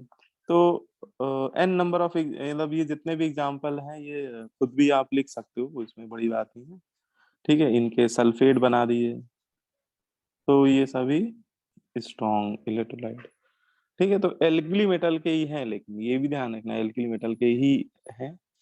एल्कलाइन अर्थ मेटल के सॉल्ट जो होते हैं वो वीक की कैटेगरी में आते हैं, और डी ब्लॉक एलिमेंट के सॉल्ट भी वीक की कैटेगरी में आते हैं।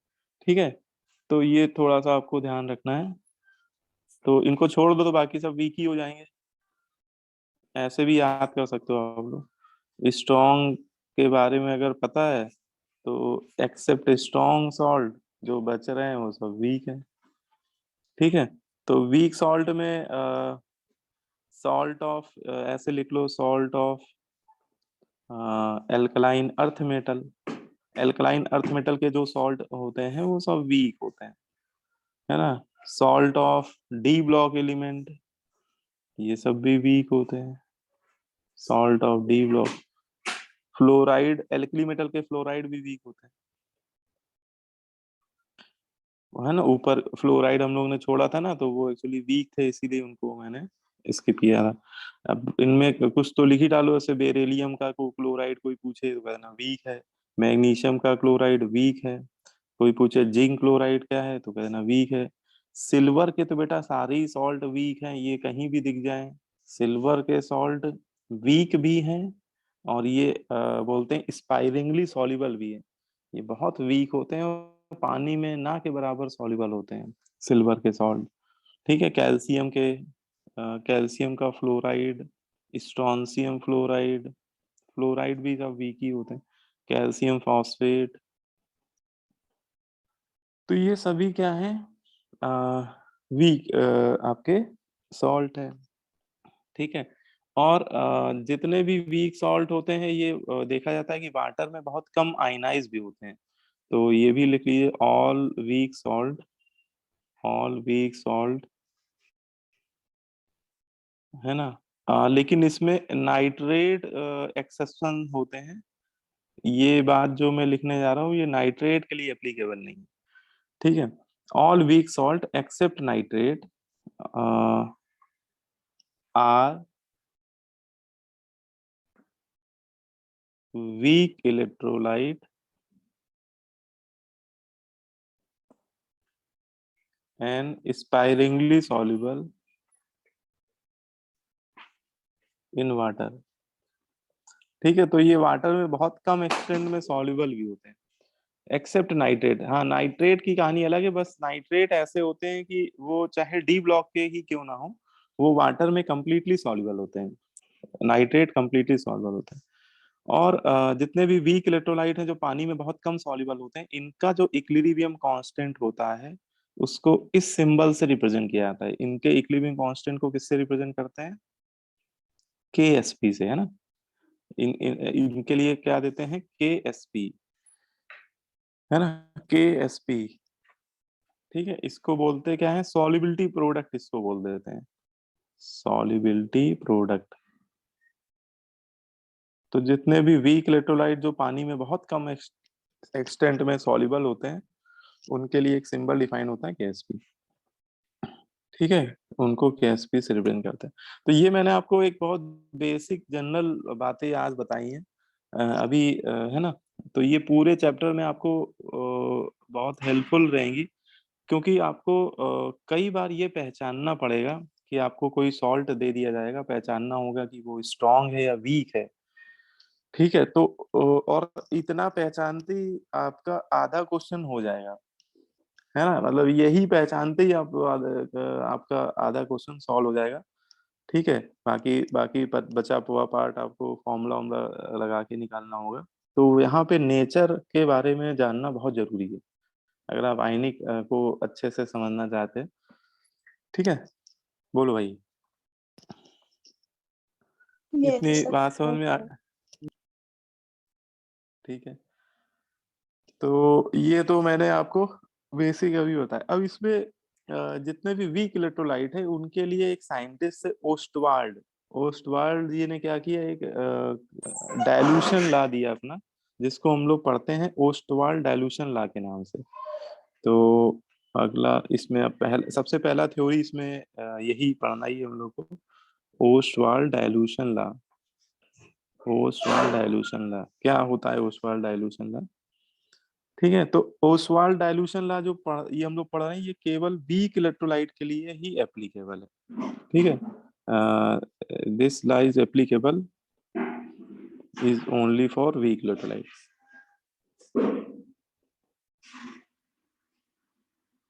ठीक है, तो ये जो लॉ हम लोग पढ़ने आ रहे हैं ये केवल वीक इलेक्ट्रोलाइट के लिए ही एप्लीकेबल है। वीक इलेक्ट्रोलाइट में कोई वीक एसिड हो सकता है या वीक बेस हो सकता है। हाँ, इसमें वीक सॉल्ट की बात नहीं करेंगे, इसमें इन्होंने केवल वीक एसिड और वीक बेस की ही बात करी थी। वीक सॉल्ट की कहानी थोड़ा सा डिफर करती है, तो वो ओसवाल्ड डाइल्यूशन लॉ में नहीं कवर होती है। तो इसमें वीक एसिड और वीक बेस की बात करेंगे हम। ठीक है, क्या होता है ओसवाल्ड डाइल्यूशन लॉ, या इन्होंने ओसवाल्ड जी ने ऐसा क्या बताया जो हमारे मतलब का है? तो इन्होंने एक सिंपल हम लोग को बेसिक एक्सप्रेशन दिया वीक एसिड के डिसोसिएशन कांस्टेंट के रिस्पेक्ट, मतलब वीक एसिड का जो के होता है के ए, और वीक बेस का जो के बी होता है, इनका रिलेशन उन्होंने अल्फा के साथ दिया अपने इस फॉर्मूले में, है ना, मतलब कि के बी का अल्फा से क्या रिलेशन, अल्फा मतलब डिग्री ऑफ डिसोसिएशन से क्या रिलेशन होता है, वो हम लोग यहाँ पे पढ़ते हैं, है ना। उसके लिए एक छोटा सा डेरिवेशन टाइप का है ना, उसको देख लेते हैं। सबसे पहले इसमें ये कंसीडर कर लेते हैं कि कोई वीक इलेक्ट्रोलाइट है। Consider a weak electrolyte, consider a weak electrolyte. ठीक है, अभी अभी मैं एच ले लेता हूँ, मैं वीक एसिड ले लेता हूँ, चलो ठीक है। लेने को वीक बेस भी ले सकते हो आप, वो दोनों के लिए एक का समझ लोगे तो दूसरे का भी वैसा ही हो जाएगा। जिसका इनिशियल कंसंट्रेशन कुछ मान लेते हैं, whose initial concentration is C, मान लेते हैं उसका इनिशियल कंसंट्रेशन क्या है, सी है। उसको डिसॉल्व कर रहे हैं, डिसॉल्व इन 1 लीटर वाटर, उसको 1 लीटर पानी में हम लोगों ने क्या कर दिया, डिसॉल्व कर दिया। तो कोई आपका, ठीक है, वीक एसिड है और उसको हमने वाटर में डिसॉल्व कर रहे हैं, उसका इनिशियल कंसंट्रेशन क्या है, सी है। तो ये एच ए मैंने लिख दिया बेटा, वीक एसिड, और इसको वाटर में बहुत कम आयनाइज हो रहा है। ठीक है, तो ये एच प्लस और ए माइनस में जा रहा है। तो ये इसका इक्वेशन हो गया। टी इक्वल टू 0 पे इसका कंसंट्रेशन सी है, अभी आयनाइज हुआ नहीं है। ठीक है, अच्छा, अब जब इक्विलिब्रियम पे हम लोग उसका एक्सप्रेशन लिखेंगे तो ये कैसे लिखेंगे, तो उसके लिए हम लोग अल्फा के टर्म में लिखते हैं। इक्विलिब्रियम पे हम लोग किस टर्म में लिखते हैं, है ना, इक्विलिब्रियम में हम लोग अल्फा के टर्म में, जैसे हम लोग उसमें करते थे केमिकल इक्विलिब्रियम में, वैसे ही करेंगे। वहां पे हम लोग ये मान लेते थे कि 1 मोल के रिस्पेक्ट में जितने उसके मोल डिसोसिएट हो रहे हैं वो अल्फा है। तो यहाँ पे सी मोल के रिस्पेक्ट में कितने डिसोसिएट हो रहे होंगे, सी अल्फा। ये अल्फा। सी अल्फा, है ना। तो ये हो जाएगा C minus C alpha, C alpha, C alpha.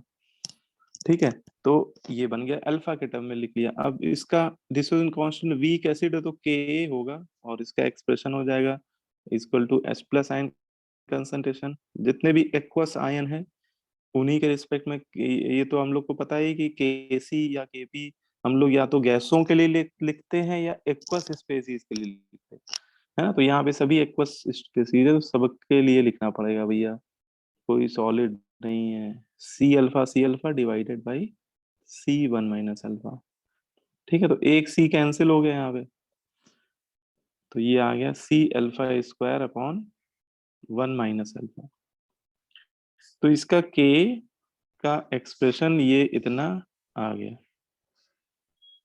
ठीक है, बोलो भाई के क्या आ गया, C♥2/1 - अल्फा।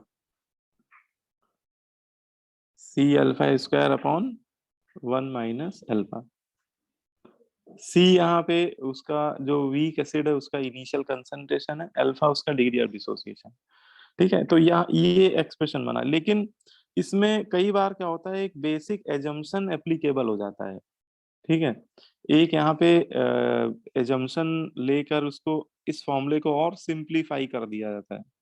एजम्पशन इस तरह का होता है कि कई बार आप देखोगे कि जो आपको वीक एसिड दिया जाएगा, वीक एसिड का अल्फा, वीक एसिड का जो अल्फा है अगर वो 0.1 से कम होगा, है ना, वीक एसिड का अल्फा 0.1 से कम होगा, कहने मतलब अल्फा अगर 10% से कम हो, कोई भी वीक एसिड या वीक बेस ऐसा मिल जाए जिसका अल्फा 10% से क्या आ रहा हो, कम आ रहा हो, तो ऐसे केस में 1 - अल्फा, जो ये इसके डिनोमिनेटर में लिखा हुआ है ना 1 - अल्फा, उसमें अल्फा की वैल्यू हम लोग 1 के रिस्पेक्ट में इग्नोर कर सकते हैं, नेग्लेक्ट कर सकते हैं।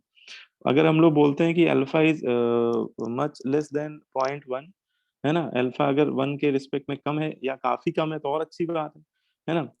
तो we can ignore the value of alpha as compare to 1, we can neglect the value of alpha as compare to 1। ठीक है, तो हम लोग अल्फा को 1 के रिस्पेक्ट में कम कर सकते हैं, है ना। इस केस में क्या कर सकते हैं, वी कैन इग्नोर या neglect the value of alpha as compare to 1 to 1।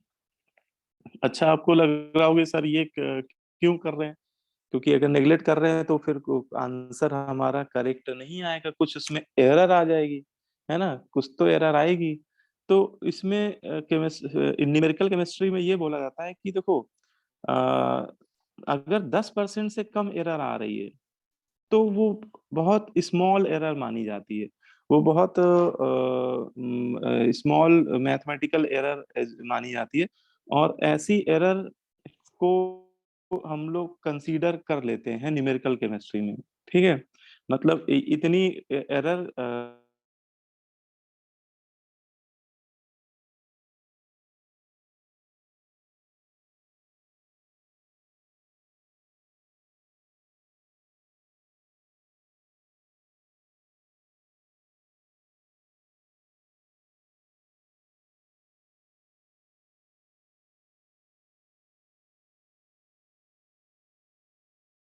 से निकालते हैं, तो परसेंट एरर ऐसे निकालते हैं, देखो जिसको आप इग्नोर कर रहे हो, जैसे अल्फा को आप इग्नोर करना चाह रहे हो, तो अल्फा को ले लो न्यूमिनेटर में, और जिसके रिस्पेक्ट में इग्नोर करना चाह रहे हो, जैसे 1 के रिस्पेक्ट में इग्नोर करना चाह रहे हो, तो उसको डिनोमिनेटर में लेके आप चेक करो तो आपको एरर मिल जाएगी।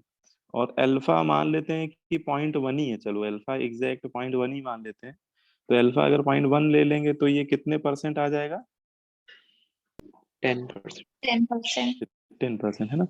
तो अब वही बात है कि देखो 0.1 से अगर थोड़ा भी कम होगा तो एरर 10% से क्या आ जाएगी, कम आ जाएगी, और 10% से कम सजा माफ है। 10 कम मतलब समझ में आ रही है, 10% से कम अगर एरर आ रही है आपकी न्यूमेरिकल में, तो ये न्यूमेरिकल केमिस्ट्री में वैलिड होती है। हाँ, 10% से ज्यादा आ रही है तो फिर ये नेग्लेक्शन वैलिड नहीं होगा, और अगर आपने नेग्लेक्ट करके आंसर दे दिया तो आपका आंसर गलत माना जाएगा। तो इसमें यहाँ पे कंडीशन हम लोग को ध्यान रखने की, अगर कभी ऐसा दिखे कि अल्फा 0.1 से कम हो, तो फिर हम लोग बेधड़क किस तरीके से क्या करेंगे, अल्फा की वैल्यू 1 के रिस्पेक्ट में उड़ा देंगे, नेग्लेक्ट कर देंगे। हमारा फॉर्मूला ऐसा करने पे क्या हो जाएगा, थोड़ा सिंप्लीफाई हो जाएगा कि ए इक्वल टू क्या, सी अल्फा स्क्वायर, है ना, ये बचेगा केवल, है ना। और यहाँ से अगर अल्फा निकालना हो तो ये हो जाएगा स्क्वायर रूट ऑफ के अपॉन सी, ठीक है। तो जब नेग्लेक्शन वैलिड होगा तो फिर हम लोग अननेसेसरी ये ऊपर वाला फॉर्मूला क्यों निकालेंगे, है ना, क्योंकि कई बार मान लो आपसे अल्फा ही पूछ रहा हो, ठीक है, तो ऊपर वाले फॉर्मूले से आप करोगे तो उसमें क्वाड्रेटिक सॉल्व करनी पड़ेगी आपको, ठीक है। जबकि इस फॉर्मूले से करोगे नेग्लेक्ट करके तो फिर क्वाड्रेटिक से बच जाओगे, नहीं करनी पड़ेगी। तो जब देख लेना कि अगर नेग्लेक्शन वैलिड हो तो फिर वहां पे इग्नोर करके ही करना फिर, ठीक है। बोलो भाई, Yes, sir. है ना। Yes. तो है ना, ये फॉर्मूला हम लोग को ये रिजल्ट जरूर याद कर लीजिएगा। लेकिन ये फॉर्मूला आ रहा है किसके लिए, फॉर वीक एसिड, ये फॉर्मूला किसके लिए आया है, वीक एसिड के लिए। लेकिन क्वेश्चन में तो वीक बेस भी दिया जा सकता है, तो कोई दिक्कत नहीं। देखो, अगर वीक बेस दे दिया जाए कोई, तो वहां पे जहां पे एसिड का डिसोसिएशन कांस्टेंट है के ए, वहां पे हम लोग बेस का डिसोसिएशन कांस्टेंट ले लेंगे बस। फॉर्मूला तो वही रहेगा, डेरिवेशन भी वैसे ही होगा, है ना। अगर वीक बेस की बात होगी तो वहां पे के की जगह के भी ले लेंगे, सेम वही रिजल्ट एप्लीकेबल हो जाएगा, ठीक है। बोलो, क्लियर हो गई बात,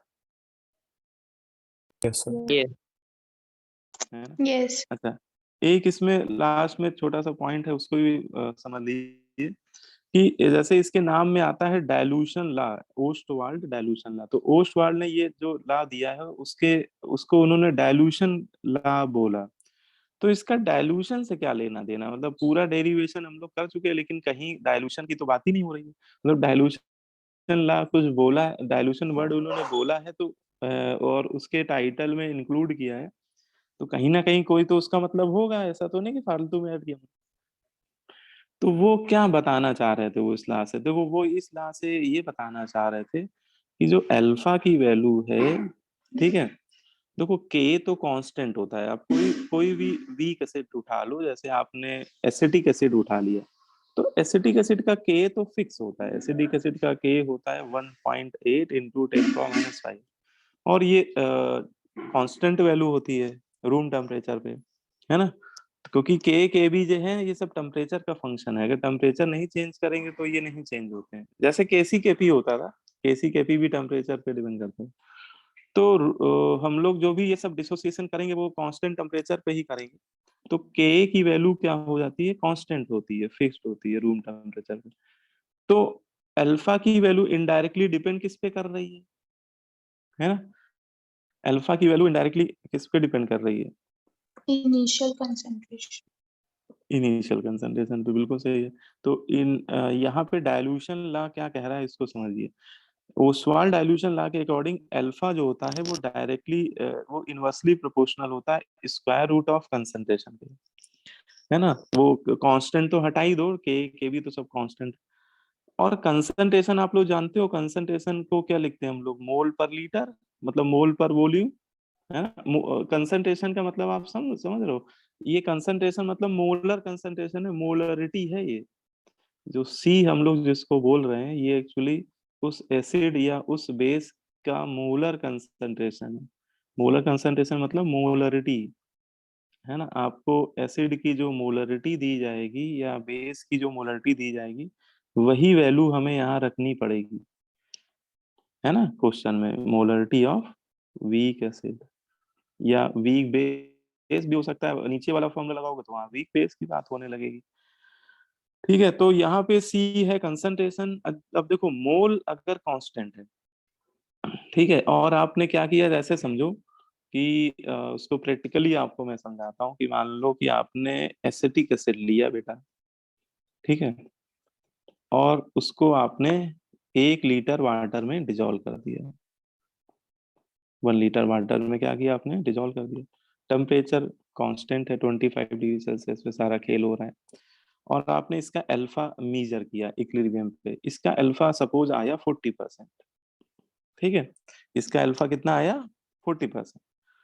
अब इसके ऊपर आपने एक लगा दिया कुछ, चलो ऐसे बताता हूँ आपको, कि आपने इसमें थोड़ा सा पानी मिला दिया, आपने इसको डायलूट कर दिया, आपने इसमें क्या कर दिया, पानी मिला दिया।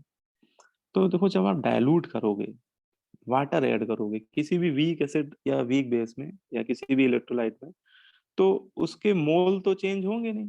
भाई एसिटिक एसिड के जितने मोल पहले पड़े हुए हैं अभी भी उतने ही पड़े होंगे, क्योंकि आपने एसिटिक एसिड तो मिलाया नहीं, तो मोल क्या है, कांस्टेंट है। लेकिन आपने पानी मिला दिया तो सॉल्यूशन का वॉल्यूम क्या हो गया, बढ़ गया। ठीक है, तो कंसंट्रेशन क्या हो जाएगा, कम हो जाएगा। डिक्रीज। ठीक है, और अगर कंसंट्रेशन कम हुआ तो अल्फा क्या हो जाएगा, बढ़ जाएगा। बोलो भाई। यस इसको सर। चाहो तो, Yes. Yes sir. है ना, इसको चाहो तो ऐसे भी ले सकते हो कि कंसंट्रेशन वॉल्यूम के इनवर्सली प्रोपोर्शनल होता है। तो अगर कंसंट्रेशन के स्क्वायर रूट के इनवर्सली प्रोपोर्शनल है तो वॉल्यूम के स्क्वायर रूट के वो क्या हो जाएगा, डायरेक्टली प्रोपोर्शनल, है ना। तो ओस्टवाल्ड भैया ने हम लोग को यही बताया, ओस्टवाल्ड भैया ने यही बताया कि अगर हम लोग किसी वीक एसिड या वीक बेस में वाटर आटर मिला देंगे, उसको डाइल्यूट कर देंगे, तो उसका अल्फा भी बढ़ जाएगा। उसका जो डिग्री ऑफ डिसोसिएशन है ना अल्फा, वो बढ़ जाएगा। मतलब 1 लीटर पानी में ये एसिटिक एसिड 40% डिसोसिएट कर रहा था, लेकिन अब पानी बढ़ा दोगे, मतलब उसमें वाटर मिला दोगे, तो उसका नया इक्विलिब्रियम पे अल्फा जो होगा वो बढ़ के आएगा, पता चला वो 45% आने लगेगा। अल्फा की वैल्यू पहले से इंक्रीज हो जाएगी, है ना। आपने मान लो और पानी मिला दिया, आपने और पानी मिला दिया, तो इसका अल्फा और बढ़ जाएगा। अब की पता चला वो नए नए इक्विलिब्रियम में 50% हो गया। ऐसे ही आपको बहुत मजा आने लगा, आप और पानी मिला दिए, तो ऐसे ही अल्फा बढ़ते बढ़ते बढ़ते एक समय ऐसा आएगा कि 90% से क्या हो जाएगा, ज्यादा हो जाएगा। बोलो भाई। Yes, sir. Yes sir. और इसका मतलब समझ रहे हो कि ये जो वीक इलेक्ट्रोलाइट था, इसमें पानी मिला मिला के आपने इसको एक जैसे ही उसका अल्फा 90% से ज्यादा होगा, वो किस कैटेगरी में आ जाएगा, वो Strong. स्ट्रॉन्ग इलेक्ट्रोलाइट की तरह बिहेव करने लगेगा। तो ओस्टवाल डायलूशन लॉ हमें यही बताता है कि जितने भी वीक इलेक्ट्रोलाइट होते हैं, अगर हम उनका डायलूशन बढ़ाते रहे बढ़ाते रहे बढ़ाते रहे, और एक समय ऐसा आएगा, अच्छा लेकिन वो अमाउंट ऑफ क्वांटिटी काफी ज्यादा होगी, काफी लार्ज क्वांटिटी होगी, है ना, तभी ऐसा पॉसिबल भी है। उसको उन्होंने बोल दिया इनफाइनाइट, इस वॉल्यूम को इन्होंने क्या बोल दिया, इनफाइनाइट, और इस डायलूशन को उन्होंने बोल दिया इनफाइनाइट डायलूशन। तो उनका कहना था कि जितने भी वीक इलेक्ट्रोलाइट होते हैं उनको इनफाइनाइट डायलूट करने पे वो स्ट्रॉन्ग इलेक्ट्रोलाइट की तरह बिहेव करने लगते हैं, है ना, क्योंकि अल्फा उनका बढ़ता रहेगा, एक समय वो 90% ज्यादा हो जाएगा, तो वीक इलेक्ट्रोलाइट किसकी तरह बिहेव करने लगेगा, स्ट्रॉन्ग इलेक्ट्रोलाइट की तरह बिहेव करने लगेगा। ठीक है, लेकिन बात समझ में आ रही कि नहीं आ रही, यस सर। Yes, है sir. ना। तो यही डायलूशन लॉ यही कहता है। तो डायलूशन लॉ का स्टेटमेंट मैं लिख देता हूँ। According to dilution law, on increasing dilution, dilution अगर हम लोग बढ़ाएंगे, the degree of dissociation, the degree of dissociation alpha of a weak electrolyte, weak acid और बेस इंक्रीजेस। ठीक है, तो डायलूशन करने पे क्या होगा कि वीक एसिड या वीक बेस का अल्फा क्या होगा, इंक्रीज होगा। ठीक है, और अ, एक समय ऐसा आएगा कि वो स्ट्रॉन्ग की तरह बिहेव करने लगेगा, है ना। And eight infinite dilution, and infinite dilution every weak electrolyte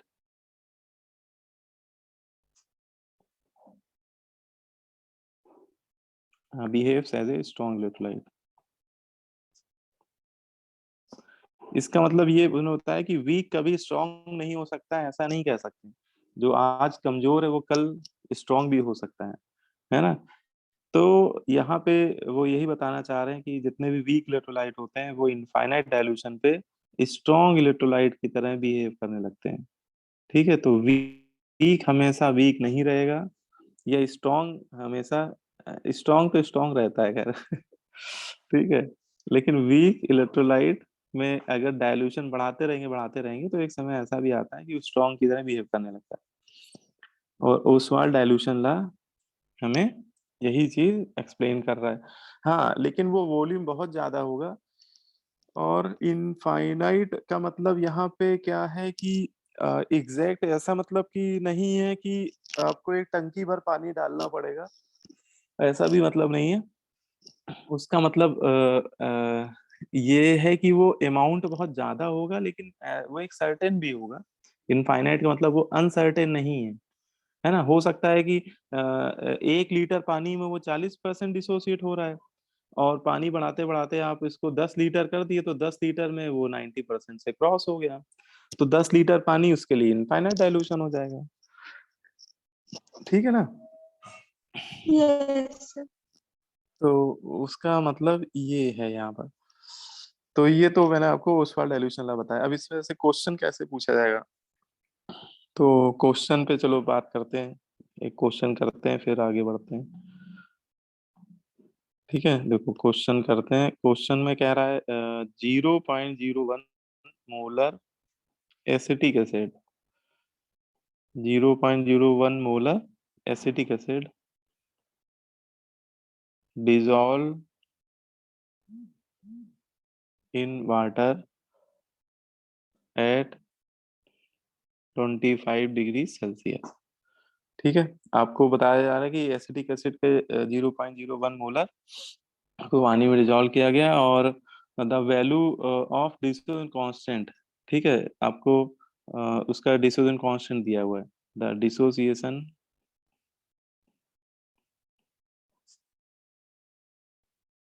constant of weak acid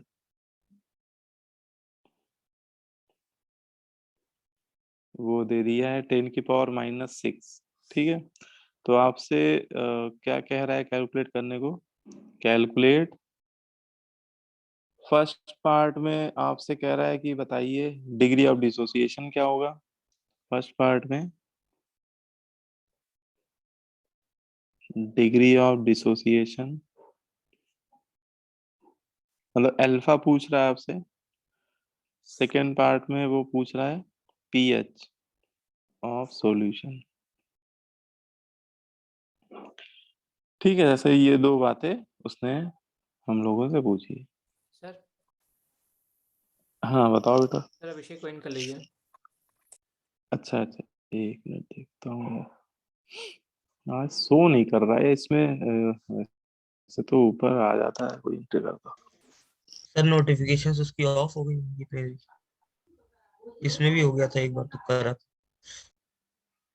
हाँ, कल अपडेट किया है मतलब अभी इसको मैंने मतलब अपडेट आया था तो मैंने अपडेट किया इसको, तो ऑटोमेटिकली का गड़बड़ हो गया ये होगा। सर वहां से नोटिफिकेशन सेंटर ऑन कर दीजिएगा तो हो जाएगा उससे।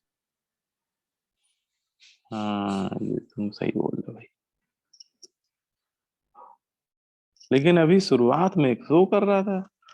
अभी क्लास स्टार्ट करने से पहले मतलब जब मैंने स्क्रीन शेयर किया तो उस समय आ रहा था, जो बच्चे आ रहे थे। इस समय नहीं आ रहा है, क्या चक्कर है यार। सर चलो देखते अपडेट हैं, हो अभी हुआ सकता है। है क्या? नहीं, अपडेट तो परसों हुआ है। और कल शाम को नहीं, कल वाली क्लास में आ रहा था आज वाली सुबह वाली क्लास में नहीं आ रहा है। कल तक तो कोई दिक्कत नहीं थी हो सकता है कुछ गड़बड़ हो गया हो सिस्टम। कल भी नहीं आ रहा देखो था। कल भी नहीं आ रहा है। कल मैंने ज्वाइन किया था, आपने नहीं किया। इवनिंग वाली क्लास में। Yes sir. अच्छा, तो मुझे पता नहीं चल पाया होगा। देखो, अच्छा एक क्वेश्चन पहले इसको कर लेते हैं। देखो एसिटिक एसिड जो है उसका आपको मोलरिटी उसने दे दी। मोलरिटी मतलब सी, है ना। यहाँ पे मोलरिटी को हम लोग सी दे बोल रहे हैं, कंसंट्रेशन, मोलर कंसंट्रेशन। और उसका के भी उसने दे दिया। के मतलब डिसोसिएशन कांस्टेंट, वीक एसिड का डिसोसिएशन कांस्टेंट के होता है, ठीक है। और आपसे अल्फा पूछ रहा है, ठीक है। तो चाहो तो आप इक्वेशन लिखना चाहो तो इक्वेशन लिख सकते हो कि एसिटिक एसिड को आप पानी में डिसॉल्व कर रहे हैं, तो एसिटिक एसिड आपका जा रहा है एसीटेट आयन में और H प्लस आयन में, ठीक है। अगर इसका कंसेंट सी है 0 0, इक्विलिब्रियम पे सी 1 - अल्फा, सी अल्फा। तो इसका आप जब के लिखोगे तो यही आ जाएगा, C⁴/1 - अल्फा, ठीक है। अब इसमें वही बात है कि यार अल्फा को इग्नोर करें कि ना करें। देखो हम लोग से अल्फा वो पूछ ही रहा है। अब यहाँ पे समझने वाली बात है कि यार जब हम लोग से अल्फा वो पूछ ही रहा है, समझना वाली बात, तो हम ये कैसे जानेंगे कि अल्फा 0.1 से कम है कि ज्यादा है ना। क्योंकि 0.1 से कम होगा तो इग्नोर कर देंगे, 0.1 से ज्यादा है तो नहीं करेंगे, ये तो अभी हम लोगों ने डिस्कस किया। लेकिन हमें अल्फा जब पूछ ही रहा है क्वेश्चन में, तो हम कैसे जाने कि ये वैल्यू 0.1 से कम है या 0.1 से ज्यादा है। क्योंकि नहीं इग्नोर करेंगे तो क्वाड्रेटिक बनेगी, अननेसेसरी क्वाड्रेटिक सॉल्व करना, है ना। अच्छी बात नहीं है। तो उसका एक तरीका बताऊं, तो जब आपको अल्फा ही निकालना हो, है ना, तो आप क्या करो, एज्यूम कर लो कि अल्फा छोटा है 0.1 से, है ना। आप मान लो कि let us consider alpha is less than 1। अभी पता नहीं हमें कुछ, ये आइडिया नहीं है मुझे कि अल्फा कम है कि नहीं है। हम मान के चलें, ठीक है, अल्फा की वैल्यू 0.1 से कम है, और ये मानते हुए अल्फा को हमने क्या कर दिया, उड़ा दिया, ठीक है। ये एक एजम्पशन लेते हुए अल्फा को मैंने इग्नोर कर दिया, तो यहाँ से अल्फा आपका आ जाएगा √k/c। अब मैंने वैल्यू वैल्यू रख के निकाल लिया भाई, के तो दिया था ना क्वेश्चन में, यहाँ 10⁻⁶, और सी कितना है 10⁻², तो कितना आ रहा है 10⁻⁴, तो ये आ गया 10⁻²। अल्फा कितना आ गया 0.01, ठीक है। और अब आप देख लो कि आपने जो एजम्पशन लिया है, समझना ये बात, आपने जो एजम्पशन लिया है अल्फा 0.1 से कम है, और आपका आंसर भी अल्फा जो आ रहा है एक्चुअली वो भी 0.1 से काफी कम आ रहा है ना। तो इसका मतलब आपका एजम्पशन यहाँ पे क्या है, करेक्ट। ये एजम्पशन आपका क्या है, राइट है, करेक्ट है। क्योंकि देखो अगर अल्फा 0.1 से कम ना होता, है ना, आप ऐसे समझो कि अल्फा अगर 0.1 से अच्छा आपको लगेगा कि सर ये तो इग्नोर करके किया है, तो कुछ तो एरर इसमें आ ही गई है ऑलरेडी, है ना, कुछ तो एरर इसमें ऑलरेडी आ ही गई है, ठीक है। लेकिन आप ये बताओ कि अगर एरर आई होगी तो अल्फा की वैल्यू और कम आएगी ना, बढ़ थोड़ी ना जाएगी। बात समझ में आई है कि अगर मान लो अल्फा को नेग्लेक्ट कर दिया तो एरर आएगी, तो उससे जो अल्फा आएगा वो ओरिजिनल अल्फा से थोड़ा सा कम ही आएगा, है ना। तो यहाँ पे ये वैल्यू जो आ रही 0.01, ये 0.1 से काफी कम आ रही है, ठीक है। तो इसका मतलब ये नेग्लेक्शन क्या है, वैलिड है, ठीक है। बोलो भाई, लेकिन अगर कुछ ऐसा आंसर आता कि अल्फा हमारा 0.1 के ही आसपास आने लगता, नियर बाई, ठीक है, तो ये सोचने वाली बात होती, फिर वहां पे नेग्लेक्शन वैलिड ना होता। अच्छा कई बार ऐसा भी होगा कि अल्फा 0.1 से आप इग्नोर कर दोगे और निकालने पे वो ज्यादा आने लगेगा, मान लो 0.5 आने लगे, 0.2 आने लगे, तब तो कतई नहीं नेग्लेक्ट होगा। क्योंकि नेग्लेक्ट करने के बाद अल्फा वैसे भी ओरिजिनल से थोड़ा कम ही हो जाएगा, है ना। और ये कम होने के बाद भी अभी भी कितना है, 0.5 है। तो ओरिजिनल अल्फा तो 0.5 से भी थोड़ा सा क्या होगा, बड़ा होगा।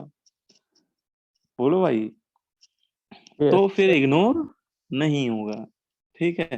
तो यहाँ पे अब समस्या नहीं है, क्योंकि अल्फा ऑलरेडी 0.1 से काफी छोटा आ रहा है ना। उसका 1/10 लगभग आ रहा है, तो 1/10 आ रहा है तो कोई समस्या नहीं है, ठीक है। लगभग बराबर आने लगे या ज्यादा आने लगे, तो फिर आप फिर ये आला आंसर ना देके फिर आपको दोबारा यही फॉर्मूला लगाना पड़ेगा, है ना, और फिर क्वाड्रेटिक सॉल्व करना पड़ेगा। ठीक है, तो यहाँ पे आपका एजम्पशन सही बैठ गया, यहाँ पे आपका एजम्पशन सही बैठ गया, तो आपका यही आंसर हो जाएगा, अल्फा की वैल्यू 0.001 ही हो जाएगा। ठीक है, बोलो ये बात समझ में आई कि नहीं आई, ये बात क्लिक कर रही है कि नहीं कर रही है? Yes, Yes, sir. Yes, sir. ठीक है, तो ये तरीका होता है। उसने एक चीज और पूछी, पीएच भी पूछा है हम लोगों से, तो पीएच का एक अभी हम लोग फॉर्मूला डिराइव करेंगे, लेकिन चलो अब यहाँ पूछ ही दिया है तो यार कर ही देते हैं।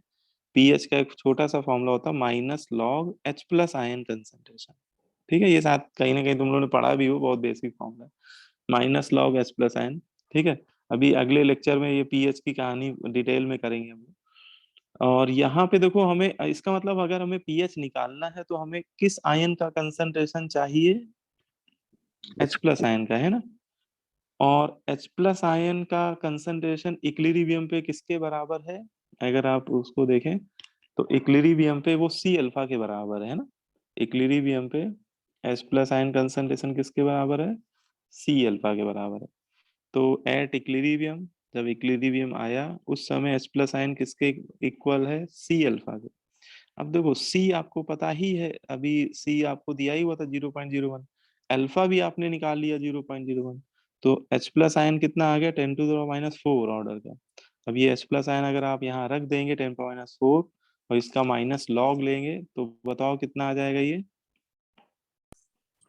-4. नहीं, 4 4. आएगा ना, माइनस माइनस प्लस हो जाएगा, है ना। Yes, पीएच वैसे भी निगेटिव नहीं आएगा कभी, तो पीएच आपका 4 आ जाएगा। ठीक है, तो इसका सेकंड पार्ट भी हम लोगों ने कर लिया। ठीक है, क्लियर है? बोलो भाई। Yes. सर इसमें वॉल्यूम 1 लीटर, हाँ, क्या कह रहे हैं? वॉल्यूम 1 लीटर कंसिडर की। देखो, नहीं, जब आपको कंसंट्रेशन ही दे दिया जाए तो कोई वॉल्यूम की बात ही नहीं करेंगे हम लोग, क्योंकि वो वॉल्यूम को डिवाइड करके ही उसने मोलरिटी निकाली होगी। उसने जो भी वॉल्यूम लिया होगा सॉल्यूशन का, 1 लीटर 2 लीटर, वो मोल पर वॉल्यूम करके ही उसने पूरा का पूरा हमें क्या दे दिया है? 0.01। तो हम लोग को वॉल्यूम से अलग से नहीं डिवाइड करना है, वो हम लोग केमिकल इक्विलिब्रियम में वॉल्यूम से इसलिए डिवाइड करते थे क्योंकि वहां पे हम लोग मोल लेके चलते थे, है ना। और यहाँ पे उनके मोल लिखते थे, फिर वॉल्यूम से डिवाइड करके C alpha sir, concentration moles नहीं है सर, सी बनाते। अल्फा। सी अल्फा पूरा पूरा कंसंट्रेशन है, क्योंकि सी यहाँ पे मैंने कंसंट्रेशन ही मान लिया है, क्योंकि कंसंट्रेशन ही दिया हुआ था क्वेश्चन में। हाँ, अगर ये इसके मोल होते, सपोज ये 0.01 इसके मोल दिए होते, तो फिर हमें वॉल्यूम से डिवाइड करना पड़ता, फिर वॉल्यूम भी दिया जाता वहां पे, है ना। देखो, यस ये इसकी मोलरिटी उसने सीधे कैपिटल एम लिख दिया है, तो सब तो सीधे वॉल्यूम से डिवाइड करने की कोई जरूरत ही नहीं, वो डिवाइड करने के बाद ही वैल्यू उसने निकाली होगी 0.01, है ना। Yes sir. ठीक है, तो ये तुम्हारा हो गया। एक बार एक छोटा सा न्यूमेरिकल ले लेते हैं, 2 मिनट लगेगा ना। उसके बाद तुम लोग की क्लास भी है ना, सीएमएस वाले बच्चों की। Yes. जिस 12 बजे का, 12 बजे हो गई? Sir, 10 o'clock. सॉरी 10 से सर। अच्छा अच्छा, नहीं, कल शाम को ऐसे बात हुई थी तो 10 बजे बोल रहे थे सर लेने को। चलो, ये वाला आप लोग एज ए होमवर्क कर लेना, ठीक है। अभी जल्दीबाजी में ना करो सॉल्व, है ना। ये आपको मैंने शॉर्ट में लिख दिया है पूरा क्वेश्चन को, जो काम काम की बातें वो लिख दी है। एक आपको फ्लोरो एसिटिक एसिड दिया हुआ, उसका मोलरिटी दे दी उसने, के दे दिया है 25 डिग्री सेल्सियस पे, अल्फा और पीएच दोनों निकालना है, ठीक है। तो इसको आप लोग अटेम्प्ट करिएगा, सॉल्व करिएगा, ठीक है, यस सर। है ना। एज ए होमवर्क ले लिए, इसको कर लीजिएगा। तो फिर नेक्स्ट क्लास में, अच्छा सीट में अभी करना चाहो तो सेक्शन ए कर लेना, आयनिक में एक्सरसाइज 1 सेक्शन ए, है ना। फिर नेक्स्ट क्लास में इसी के आगे मैं कराऊंगा, ठीक है। अभी बच्चों की क्लास भी है तो फिर ज़्यादा टाइम लेना सही नहीं, ठीक है। तो नेक्स्ट क्लास में आयनिक इसी के आगे कराऊंगा मैं। Thank you sir. Thank you ठीक सर। है हाँ सर ठीक ओके बेटा। सर वो लास्ट क्लास हाँ में नोट भेज सकते हैं? कल वाली क्लास है ना? Yes sir. हाँ अभी भेज देता हूँ। कल हमने अच्छा डिस्कशन किया था क्या? सर वो ज्वाइन नहीं कर पाया था ना सर। हाँ ठीक है। हाँ कल मैंने केमिकल बॉन्डिंग का डिस्कशन किया था, तो वही फिर भेज दूंगा। जो क्वेश्चन डिस्कस किए थे वही मैं भेज दूंगा। Yes sir. ठीक है कल है ना सीट डिस्कस कर दी थी। चलो अच्छा ठीक है फिर मैं करता हूँ, वाइंड अप करता हूँ। और तो कुछ नहीं, कोई कहना चाह रहा है कुछ?